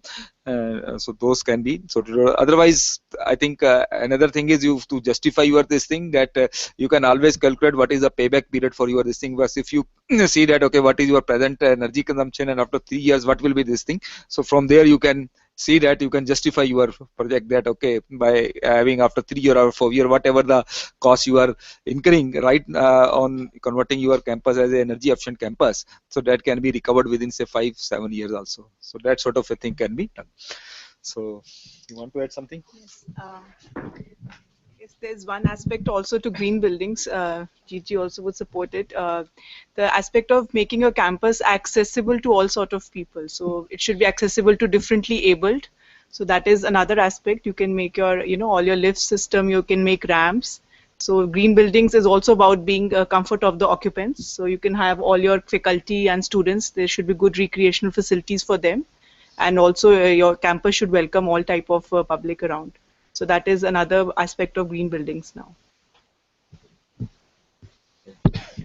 So IMT this Kanpur. So any other question from your side? Thank you, sir. Okay. And now we can go to Ketan Polytechnic, Jaipur.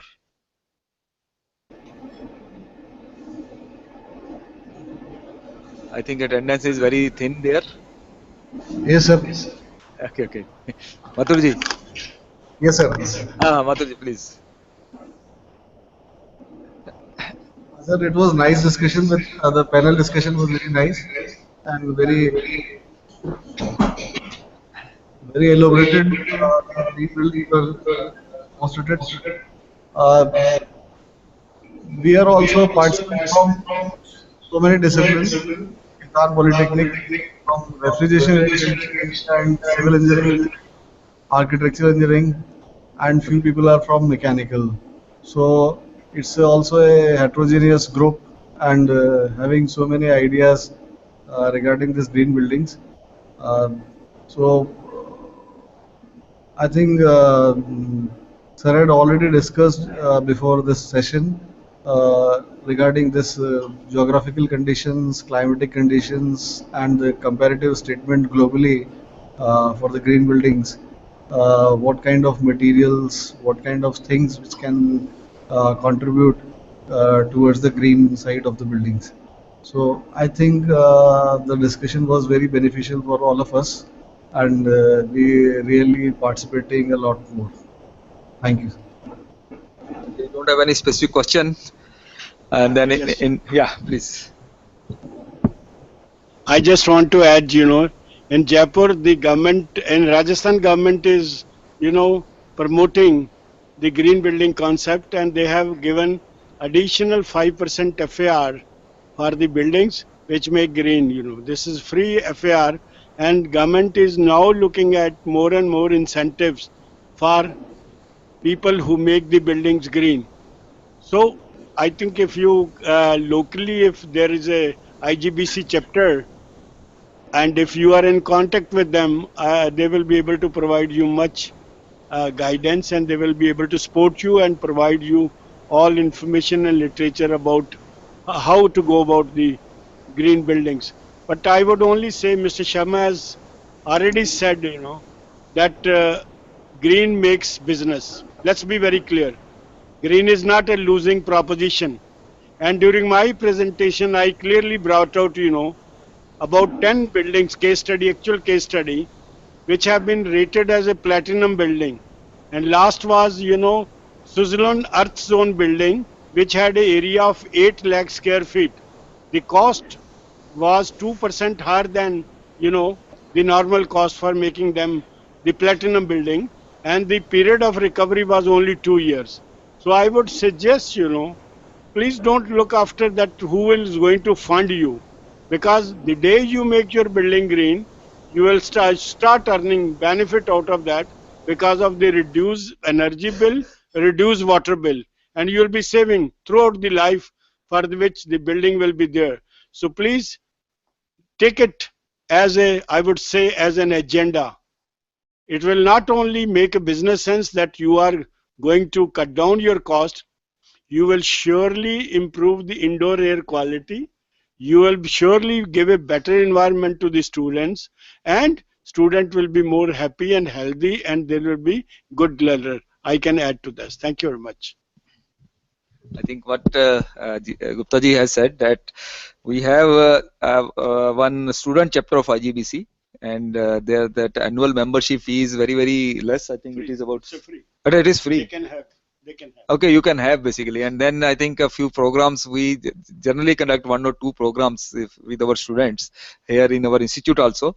So, and that is more of to create awareness actually to regarding this green building concept, or so that you can also explore, and any guidance or anything is required, that we can always I think you can contact us also. So that is another thing I wanted to add. What is it, sir?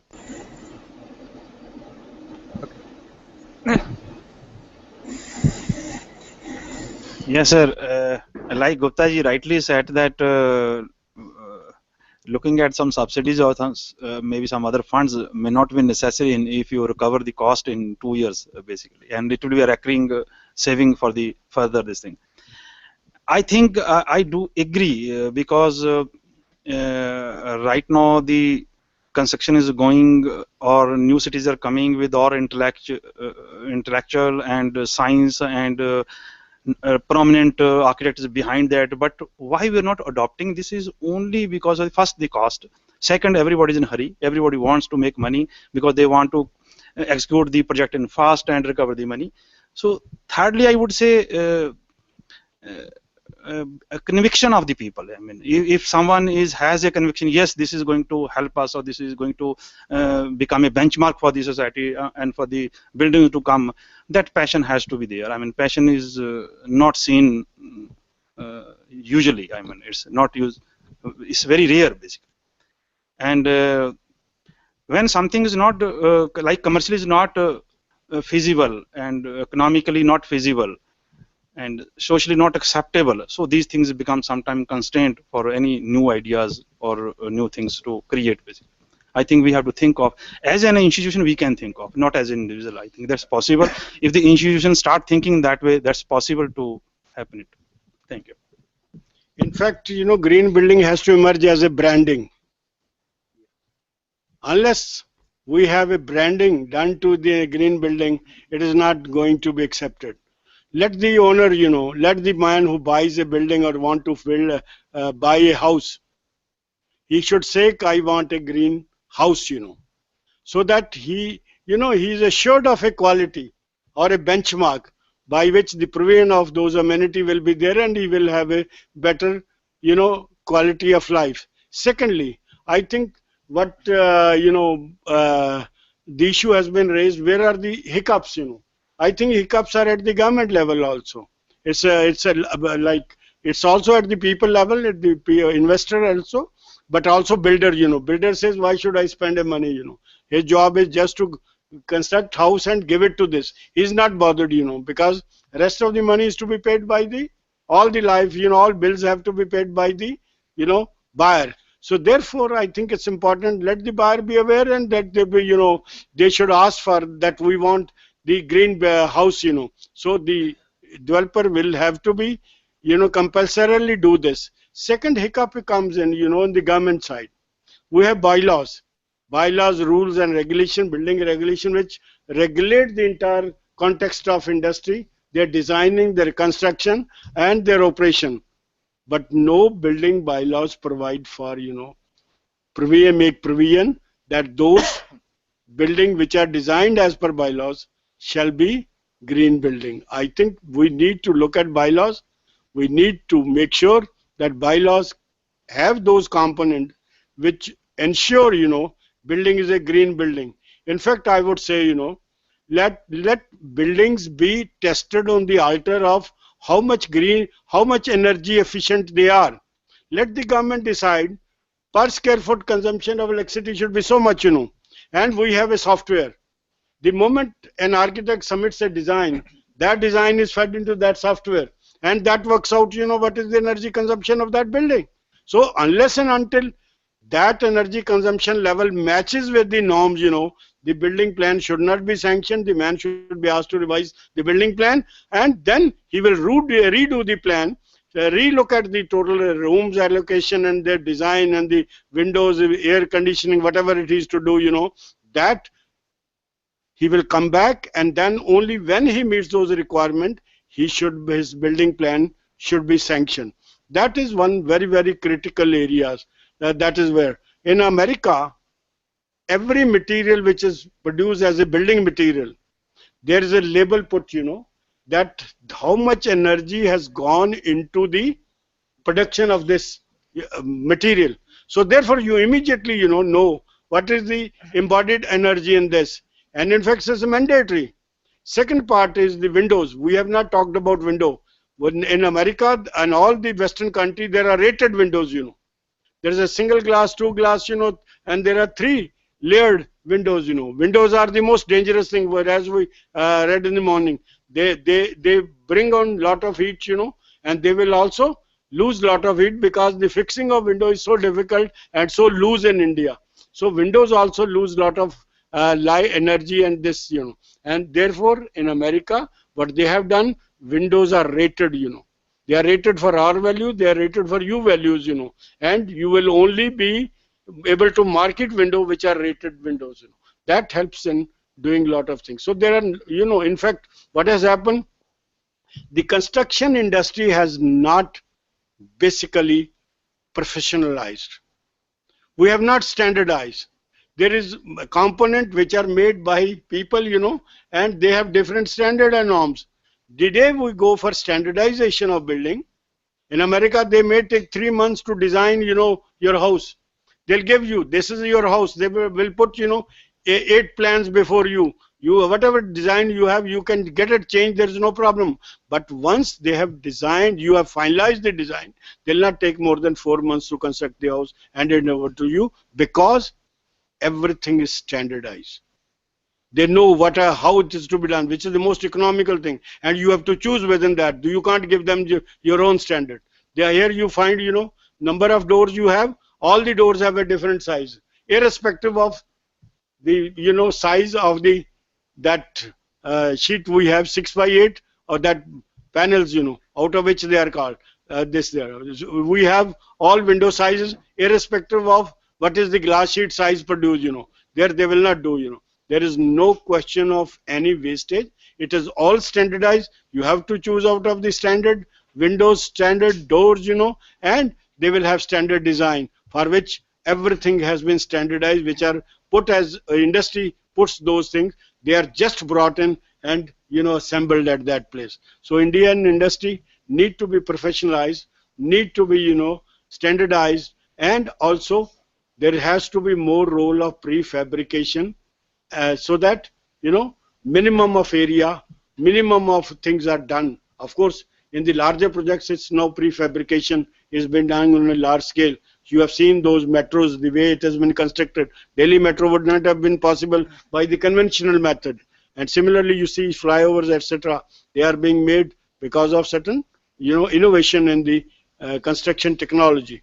But we hope, the construction technology improves, and that will go a long way, because unless and until we have new kind of building technology, new kind of building materials, and new innovations in design, we will not be able to have a green building at all.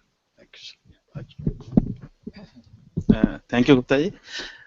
One more important thing is how we can optimize the resources in the city, or like I will quote one example. Earlier, when the ATM concept started, every bank has ATM everywhere. Like sometimes you see 4 ATMs are together and they are burning electricity or something like that, and security guard and water uses, all that. Now they are pulling up because they are also intelligent how to make it economical and give more services at the lesser cost. Now you can use ATM card anywhere in any bank basically. Similarly, the cell phone towers, they also started pulling up together, so that one party creates the tower and other uses the as a resource. This could also save money as well as improve the services to the society basically. And this was happening in the European country much before. Like if you say 30 years back, I saw so many things. Even they are using the common machines even.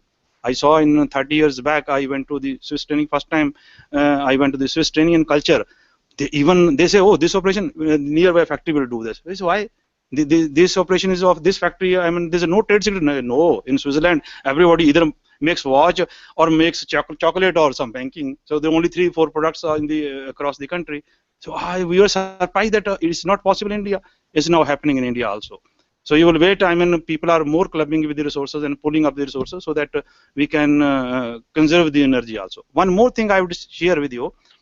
In China and Shenzhen, I visited one plant employing about 2,000 employees.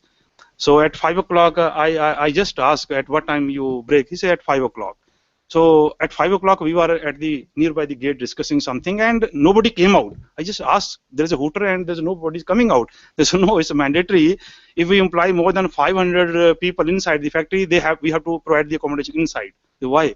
Because 2,000 people can make a mess on the road when they leave from the factory. So there's a lot of factories on the same road.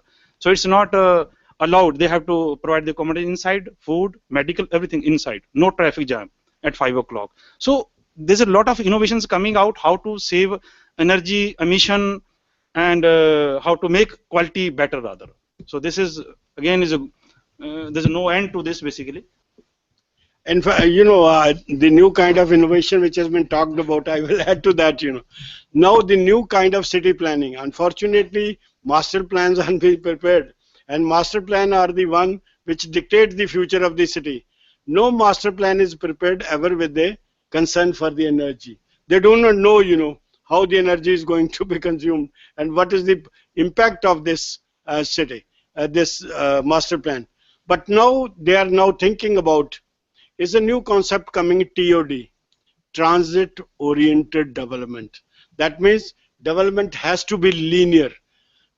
All along, the major access highway, the major roads of the city, you will have, major development coming in. Like they have in Delhi Metro, now they are allowing multi-story building to come up all along the, the alignment of the Delhi Metro. They want their residential area, they want commercial area, they want offices, they want all kind of institution, shopping mall to be located right along this, so that people just walk 200 to 300 meters, and they come, take up the metro, go to their place of work. In the evening, they come back and just walk down to this. If you ever have been to Bombay, old Bombay stations are very bad. All new Bombay stations are beautifully built. What they did, they changed this is known as, airspace. They sold airspace. That means over the railway line, whatever space is available, they sold that space. What they did on the stations, they created huge offices, commercial complexes. Because in Bombay, how many people use that. There are more than 6 to 7 million people are using that suburban railway. In addition, 4 to 5 million are using, those best. That is this. So you find 6 to 7 million people using those suburban railway. So you have enough client. So they are providing the space, you know, over the railway line passes underneath, and over that they have offices. They have built, you know, multi-story offices. They have built commercial spaces. They have sold their spaces, and they have, you know, generated amount in order to, you know, finance the total railway line. You have seen the Aero City, Chandigarh, the Aero City, that you have seen the new road. That is the finest road, you know, more than 300 feet wide road, which goes to the airport, and which goes to Zirakpur, which goes to the Patiala, and then it goes to the Ambala, Ambala road, and then it connects, you know, the Kharad road also. This road has been funded entirely without government spending. The concept of Aerocity was that you acquire the land, plus you acquire more land on the land for the road, plus land, 100-meter land for the road, and then 200 or 300 meter on either side. And they have built a residential plot, they have commercial institution, and the money generated has funded this total thing. So it's not only, you know, that they have been able to create that infrastructure, but they have to make, they have made sure, you know, that the money the development goes along the, you know, these corridors of communication. And that's what, you know, you don't have to travel to take a bus, you know, go 4 or 5 kilometers. And that's what Delhi Metro is going to there. The Delhi Metro will change the total growth and development and the shape and size of the city, because in the next 8 to 10 years you will find all along the metro building about 8 to 10 story will be coming, and that's what most of the Delhi will be housed. And in fact, world over, they are adopting this mechanism of transit oriented development to make cities more sustainable and minimize the travel, so that people, you know, lose less time, there is lesser pollution, and there is lesser consumption of energy and resources. So I think that was a nice example, and now we can go to next. No, that's everybody is okay. Yeah, Vijayawada.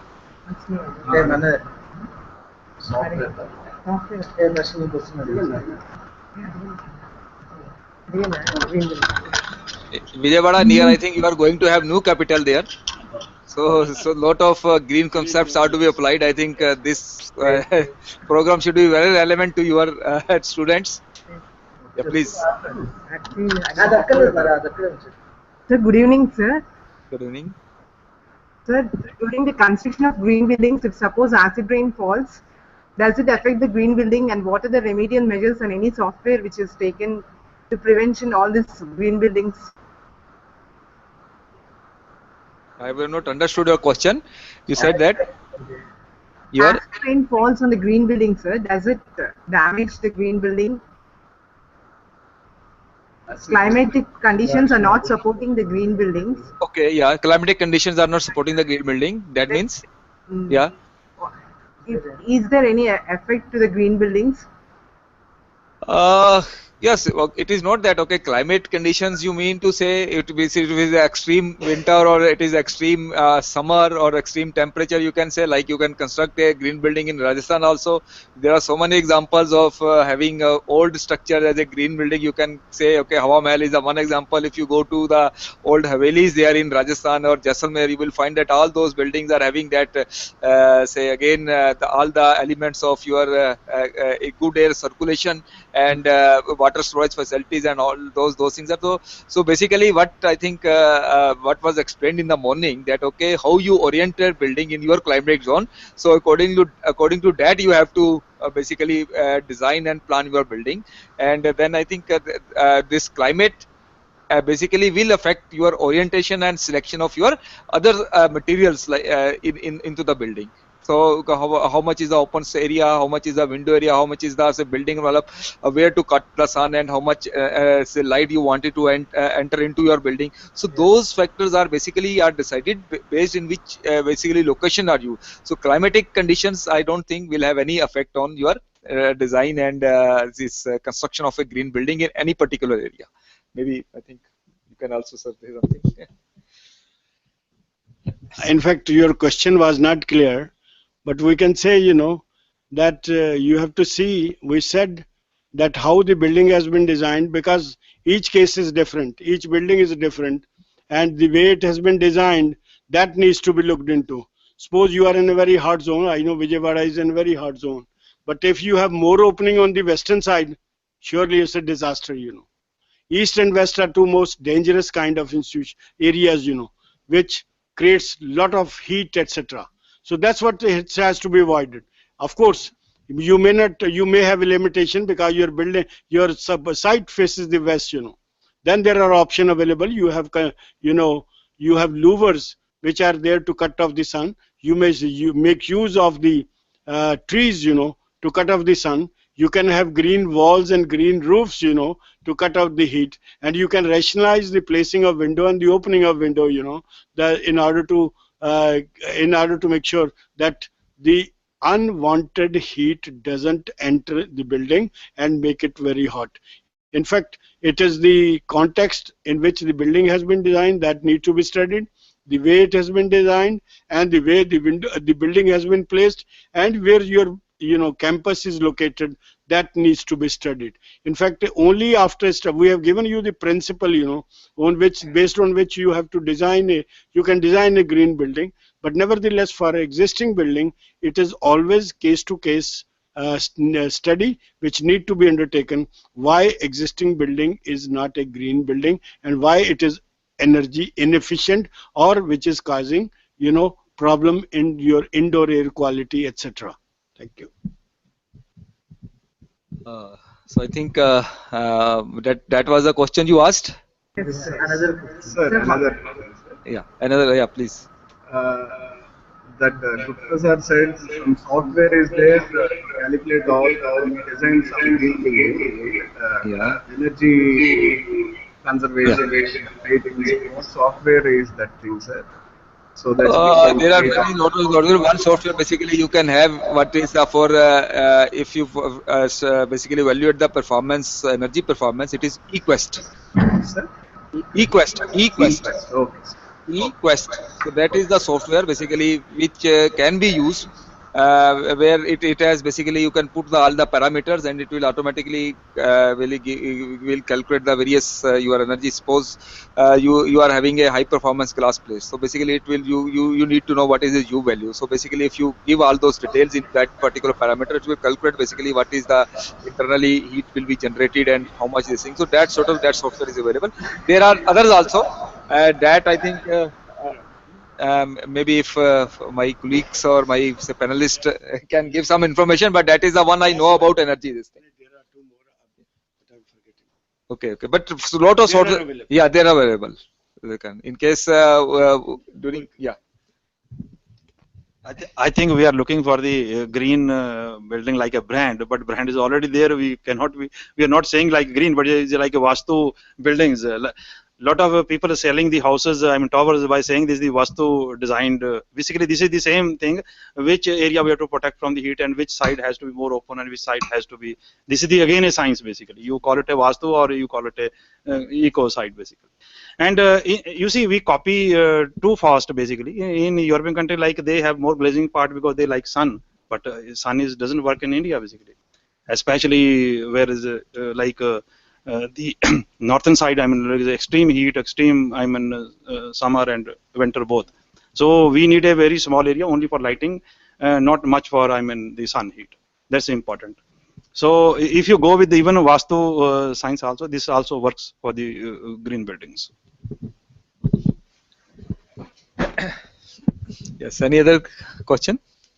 The green is providing on some green buildings, no, sir. So whether the dampness affects that green causes any dampness to that structure, sir? Dampness, you mean to say that, okay, because you see that, okay, when you are talking about dampness is basically we want to exclude, keep the dampness away from the building. Yes. That is what basically dampness is not in any part. Basically, it is not a part of your green building, because first important thing is you understand the 5 criteria. Under those five basically components, what are the different criteria? So you have to basically fulfill those criteria to become eligible to get your building certified as a green building. You can say building and all about site selection. There are about 6 points which you have to earn those points. Like it is nothing. If your institute is a NBA basically accredited institution, you have got a accreditation. Yes, sir. Yes, sir. Yeah. So basically, what happens? Assessors come to your institute, and basically you have carried out all the planning. Yes, okay, this is my curriculum, this is my research area, this is my, so all those, I think they have well defined areas. Okay, whether it is how you have defined your outcome based learning, how you have defined your objectives and all that. So basically on that also, so this is similar. The assessors will come to your institute. Only thing is you have to carry out all the planning to get your building, basically make your building as a certified building. And those planning is to be carried out under 5 components. That is one is the site selection, then your energy efficiency, material efficiency, water efficiency, and indoor air quality. So all these things. So these points you have to earn basically. That is basically the I can say gist of your this green building concept. Yeah. So further, anything else? Yeah. Sir, these green buildings is related to earthquake resistant also, no, sir? Yes. We are, nobody is saying yes. Structure has to be earthquake resistant. You can't make you basically.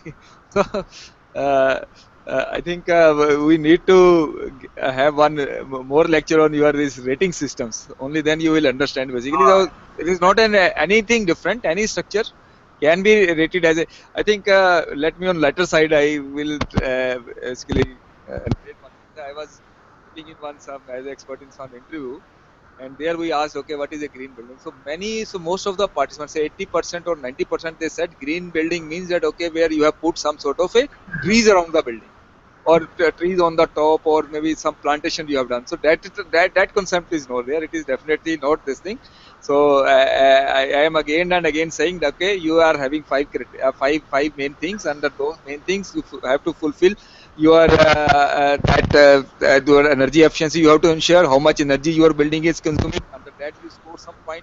What type of a recycled material you have used in the construction of your building, so that will fetch you some points. Then what type of a water reuse and water utilization facilities or solid waste management in your building you have provided, so that will fetches you some point. And then, as he was explaining, that near to your station or near to your other transportation area, so a building is located, so that will give you such points. So basically you have to decide, like all the things with the respect to your design of the buildings, those parameters remain same. You are basically the skeleton structure. Basically, it is we are design is not to be compromised. It is basically will be having all the design features which is required to build a RCC structure or maybe any steel structure also. So that we are not compromising on that. And finally, a single thing, sir. Gupta sir said that 1 mile, 2 mile buildings. Actually, that inspired our students and the faculty. That I need to say, sir. 1 mile, 2 mile buildings, he had said, no, sir. They are future buildings. That was really inspiring, sir. The entire Vijayawada can be covered in 4 to 5 buildings. I think that's the challenge to profession, and that's what is the reality. In fact, the first mile-high tower was done by Frank Lloyd Wright in the year 1945, one of the master architects. But unfortunately, that could not be built. It was his dream project. But still, world is working on taller and taller building.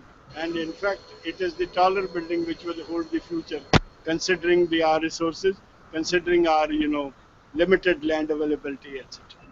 Thank you. Right, sir. Thank you, sir. In fact, we have basically introduced one subject on green buildings in our MTech curriculum actually. So we have basically students who are opting this subject, and then we are giving all this. They are even attending our program also, and one or two students, they have basically done their say dissertation work on this particular aspect also. So one of the students who did work on this using eQuest, that software only, how to use the okay, what is the present status, and then after making some sort of a changes in your in the structure, our structure also, how it can be made the energy efficient building also. So we have done that also. Now we have put our students to make the campus as a green campus only. So that is what you can also do. You can have your students and give them some sort of a project work, so that they will come up with certain good ideas, and then I think that more awareness or more this thing will be there. Right. Thank you, sir. Thank you, sir. Thank you so much. So now we can go to next Gyani Jal Singh, Baddi University. Okay.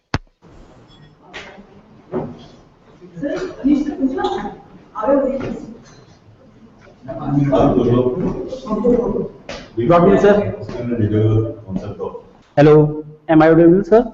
Yeah, please. Good afternoon, sir. Sir, I want to thank first of all, I want to thank you because you provide such a good idea and good information about the green building. My question is about your data source. What is the data source, sir? The data information you have provided about green building, just like 50% contribution of building is in global warming, just like 30% you have to save in the water, just like in case of energy also. So I provide a lot of information. I want to write a grant for a composite material. Recently I'm working on composite material. So I'm looking for a grant writing. So also I need information of financing agency. Okay, you mean to say that, okay, what I have understood is, okay, you are working on some developing some new materials. Maybe if you can make this material as a green material, you can say if you are I also utilizing. want to use this material for the green building so that I can able to save the material, energy. So how I can able to find out the financing agency and what is the right way to write a project for this particular issue, just like a green building. Basically, I'm from mechanical side. So the green building can be contribute a hybrid approach, mechanical and civil, and energy saving. These three main parameter can be right as a project as I see.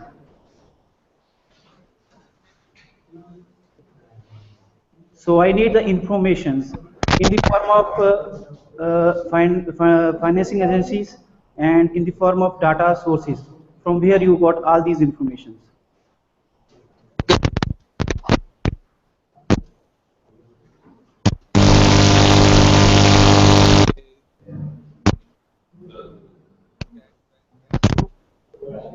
Hello, sir.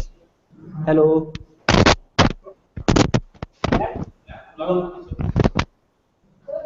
Department of Baddi University. I am now.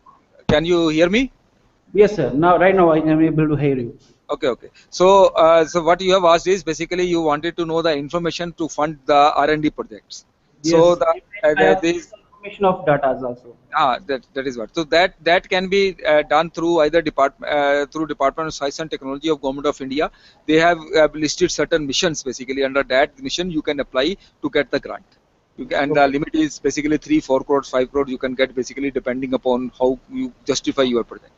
Then another source could be your Ministry of Environment and Forest.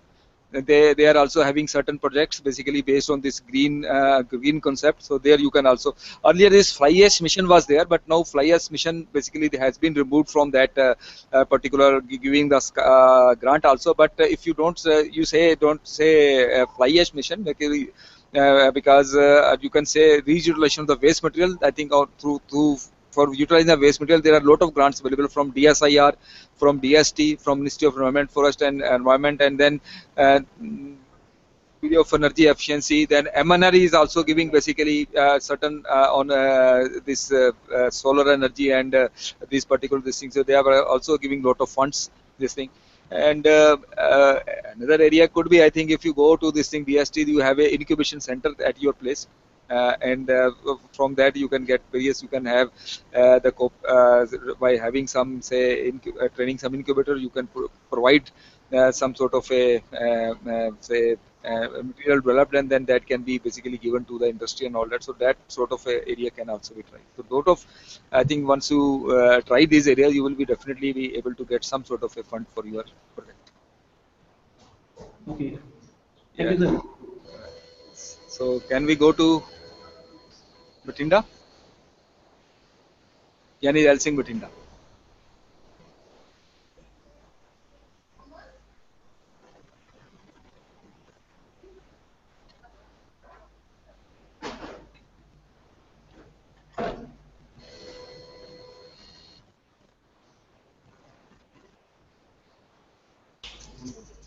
Yes. Hello, hello. Yes, ma'am. Good evening, sir. Good evening, madam. Sir, the whole content till now was really enriching and informative. Uh, our query is, we are talking a lot to construct green buildings, but sir, is there any effort we can do for the existing houses or buildings we are having, because that is really a big problem for we people? And second question is, sorry, my query is that we people are the educators or teachers getting these things from you experts. We can follow up to the limits we are bound. What about the majority of the people who are not in this cycle? Actually, a very thin layer of people is limited for this type of concept, which is really humanity friendly, I will say. What part we as teachers can play, if you could suggest that way also? Okay, hi. You can first react to your this thing. You have raised a very relevant. Okay. I think this is very broader concern for everybody. Ma'am, this is like we are the society. If we have a conviction and we understood the science behind, then we can form an opinion across the people who are the like-minded people, and we can propose, like if our opinions are shared with the different groups, then they become a pressure groups, right? Pressure groups, and again form an opinion that reaches to the government and decision makers. And I suggest fundamentally the for any building, land is the major constitute which cost the major cost. And if you see buying from the land, like development charges the builder has to pay, then they have to pay the registry fees, then even they sell out the dwelling, then again registry fees are charged. It's a multi-layer revenue earned by the government. If government spent half of the money on the same how to develop that eco-friendly, or provide a solar system on that buildings, make it mandatory, these funds will be utilized properly. I mean, then we have to, this is only we have to form an opinion basically at this moment. And secondly, second question was that what for the existing houses or existing buildings, I think we can think of that also. We can reduce glazing part, and we can if you calculate the each room size, sometimes we put just 2-ton AC, 1.5-ton AC. You have to really come out now. 1-ton AC is required because we don't want to make it more like a fridging sort of thing. We can use low energy consumption equipments basically, and let's use the CF lights. I mean, wherever. I can quote simple live example now. I have just built up one house in farmhouse in this Aero City, near Aero City. My power consumption is not more than 1,500 rupees per month. It is absolutely with the all eco concepts I made, and is 7,000 square foot area cover. So its light is there every time. Light is there. Natural exhaust is there, and it's like in winter and yeah, it's ventilator. I mean, warming is also a cost, but in the summer also the air conditioning cost. That depends on the how many people live inside. To add to what has been said, I think role of educational institution is most critical, because you are having students who are going to be in the field and they are going to do the practice.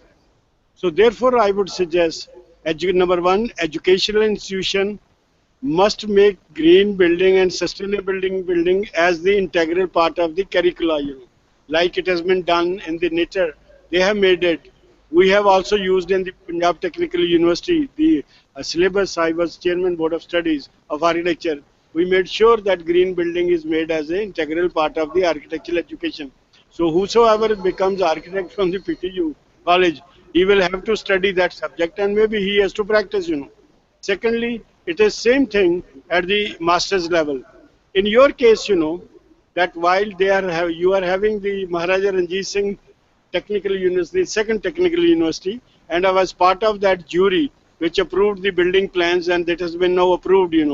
That the campus in 70 acre of your Maharaja Ranjit Singh, which is going to be designed and developed. It is already designed, and this is going to be constructed and developed into a green campus.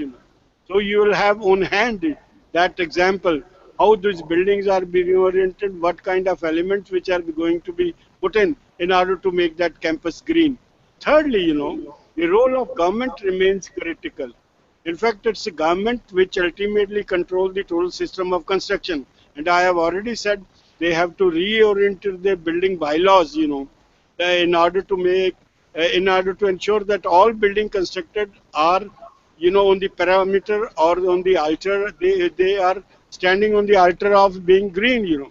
So that is very important. But government has not accepted because, we want every building to be a green building. There is no question of exception. Why a building should not be a green building? Despite the fact it has all the distinct advantages. But government is not really convinced. But government is getting slowly convinced, and they have in the Punjab Urban Development Authority, they have amended the building rules, by 2013, by which they have given to the builder 5% additional FAR for all the building which are constructed. Number one, they have given, rebate in that application fee. That means if you use those CFL and other lighting system, they will reduce your building processing fee from 5 rupees to 2.5 rupees. So the government basically is building on the incentive, and a lot of governments are doing, they are hand holding with other organizations which are promoting the idea of green building. But nevertheless, I can say is green building is not a government concern. Green building should be a concern of all of us, because this all concerns all human beings, and that's what you as a pressure group, you as an educational institution, you train and focus on students. They also understand the logic and rationale of green building, and they become, promoter, and they are becoming agents, for promoting green and sustainable construction when they get out of the profession. That's what. But we would like also the green should not remain confined to the professional institution. Let it be made part in the primary school itself.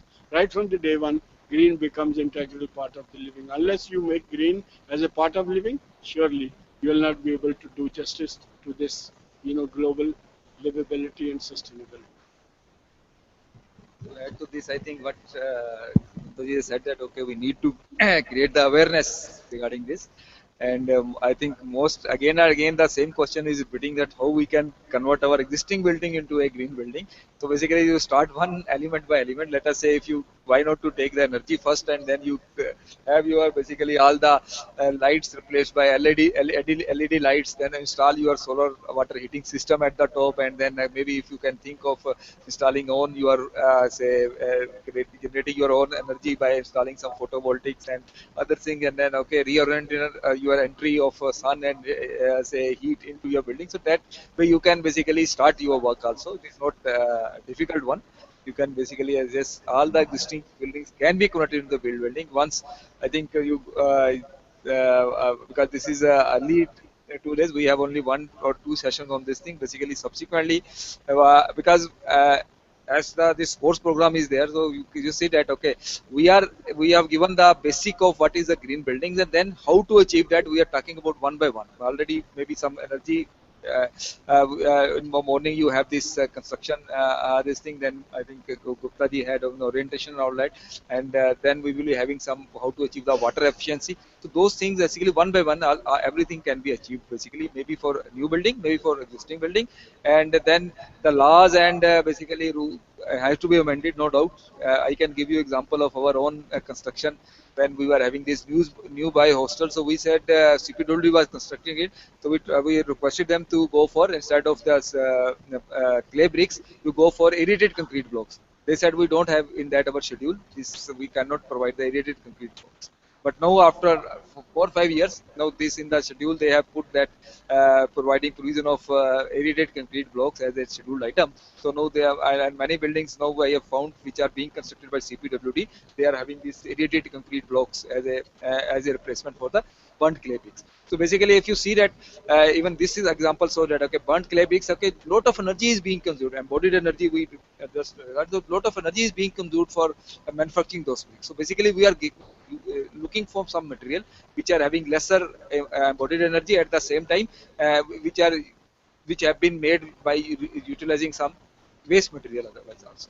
So that sort of things basically are to be discussed. Thank you, sir. I would just like to add one thing.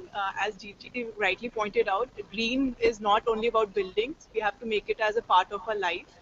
So green buildings as teachers should not be just a part of our classroom teaching. We should have it in our behavior, how we behave in our buildings. You know, when we go back to our homes, there also we can have our children, we have our family, we can tell them about this. So we are so much into WhatsApp and all, Facebooking, all these things. You know, we can send jokes. Why can't we share these kind of thoughts? You have so many people at your dispense. You have so many groups. So maybe we can start sharing these kind of thoughts also. One good thought every day can help us. Now the last one is because we can have remote studio also here. I think students you can be prepared with some question. But yes, we can go to Indo Global College. Okay. Nobody is there, so they have already gone because 4 o'clock. Yeah. So you want here you can want to have some question. एक आध question तो पूछना चाहिए. That is part of training. That means अगर आपने question नहीं पूछा तो कुछ समझा भी नहीं है.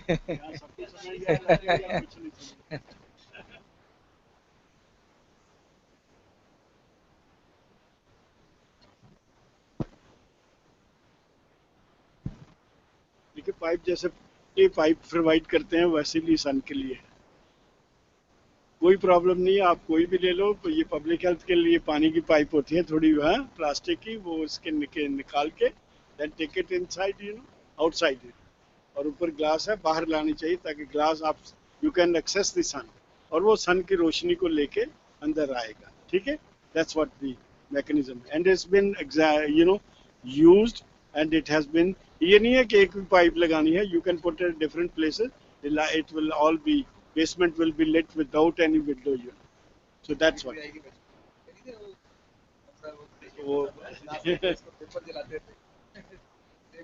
You can do that, अगर आता है तो you can put reflector जहाँ पर वो bend होती रही है पाइप नीचे आ रही है.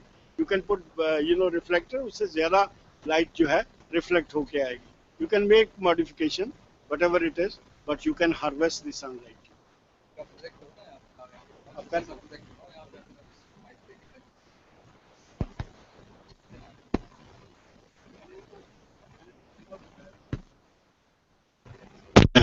There was no light.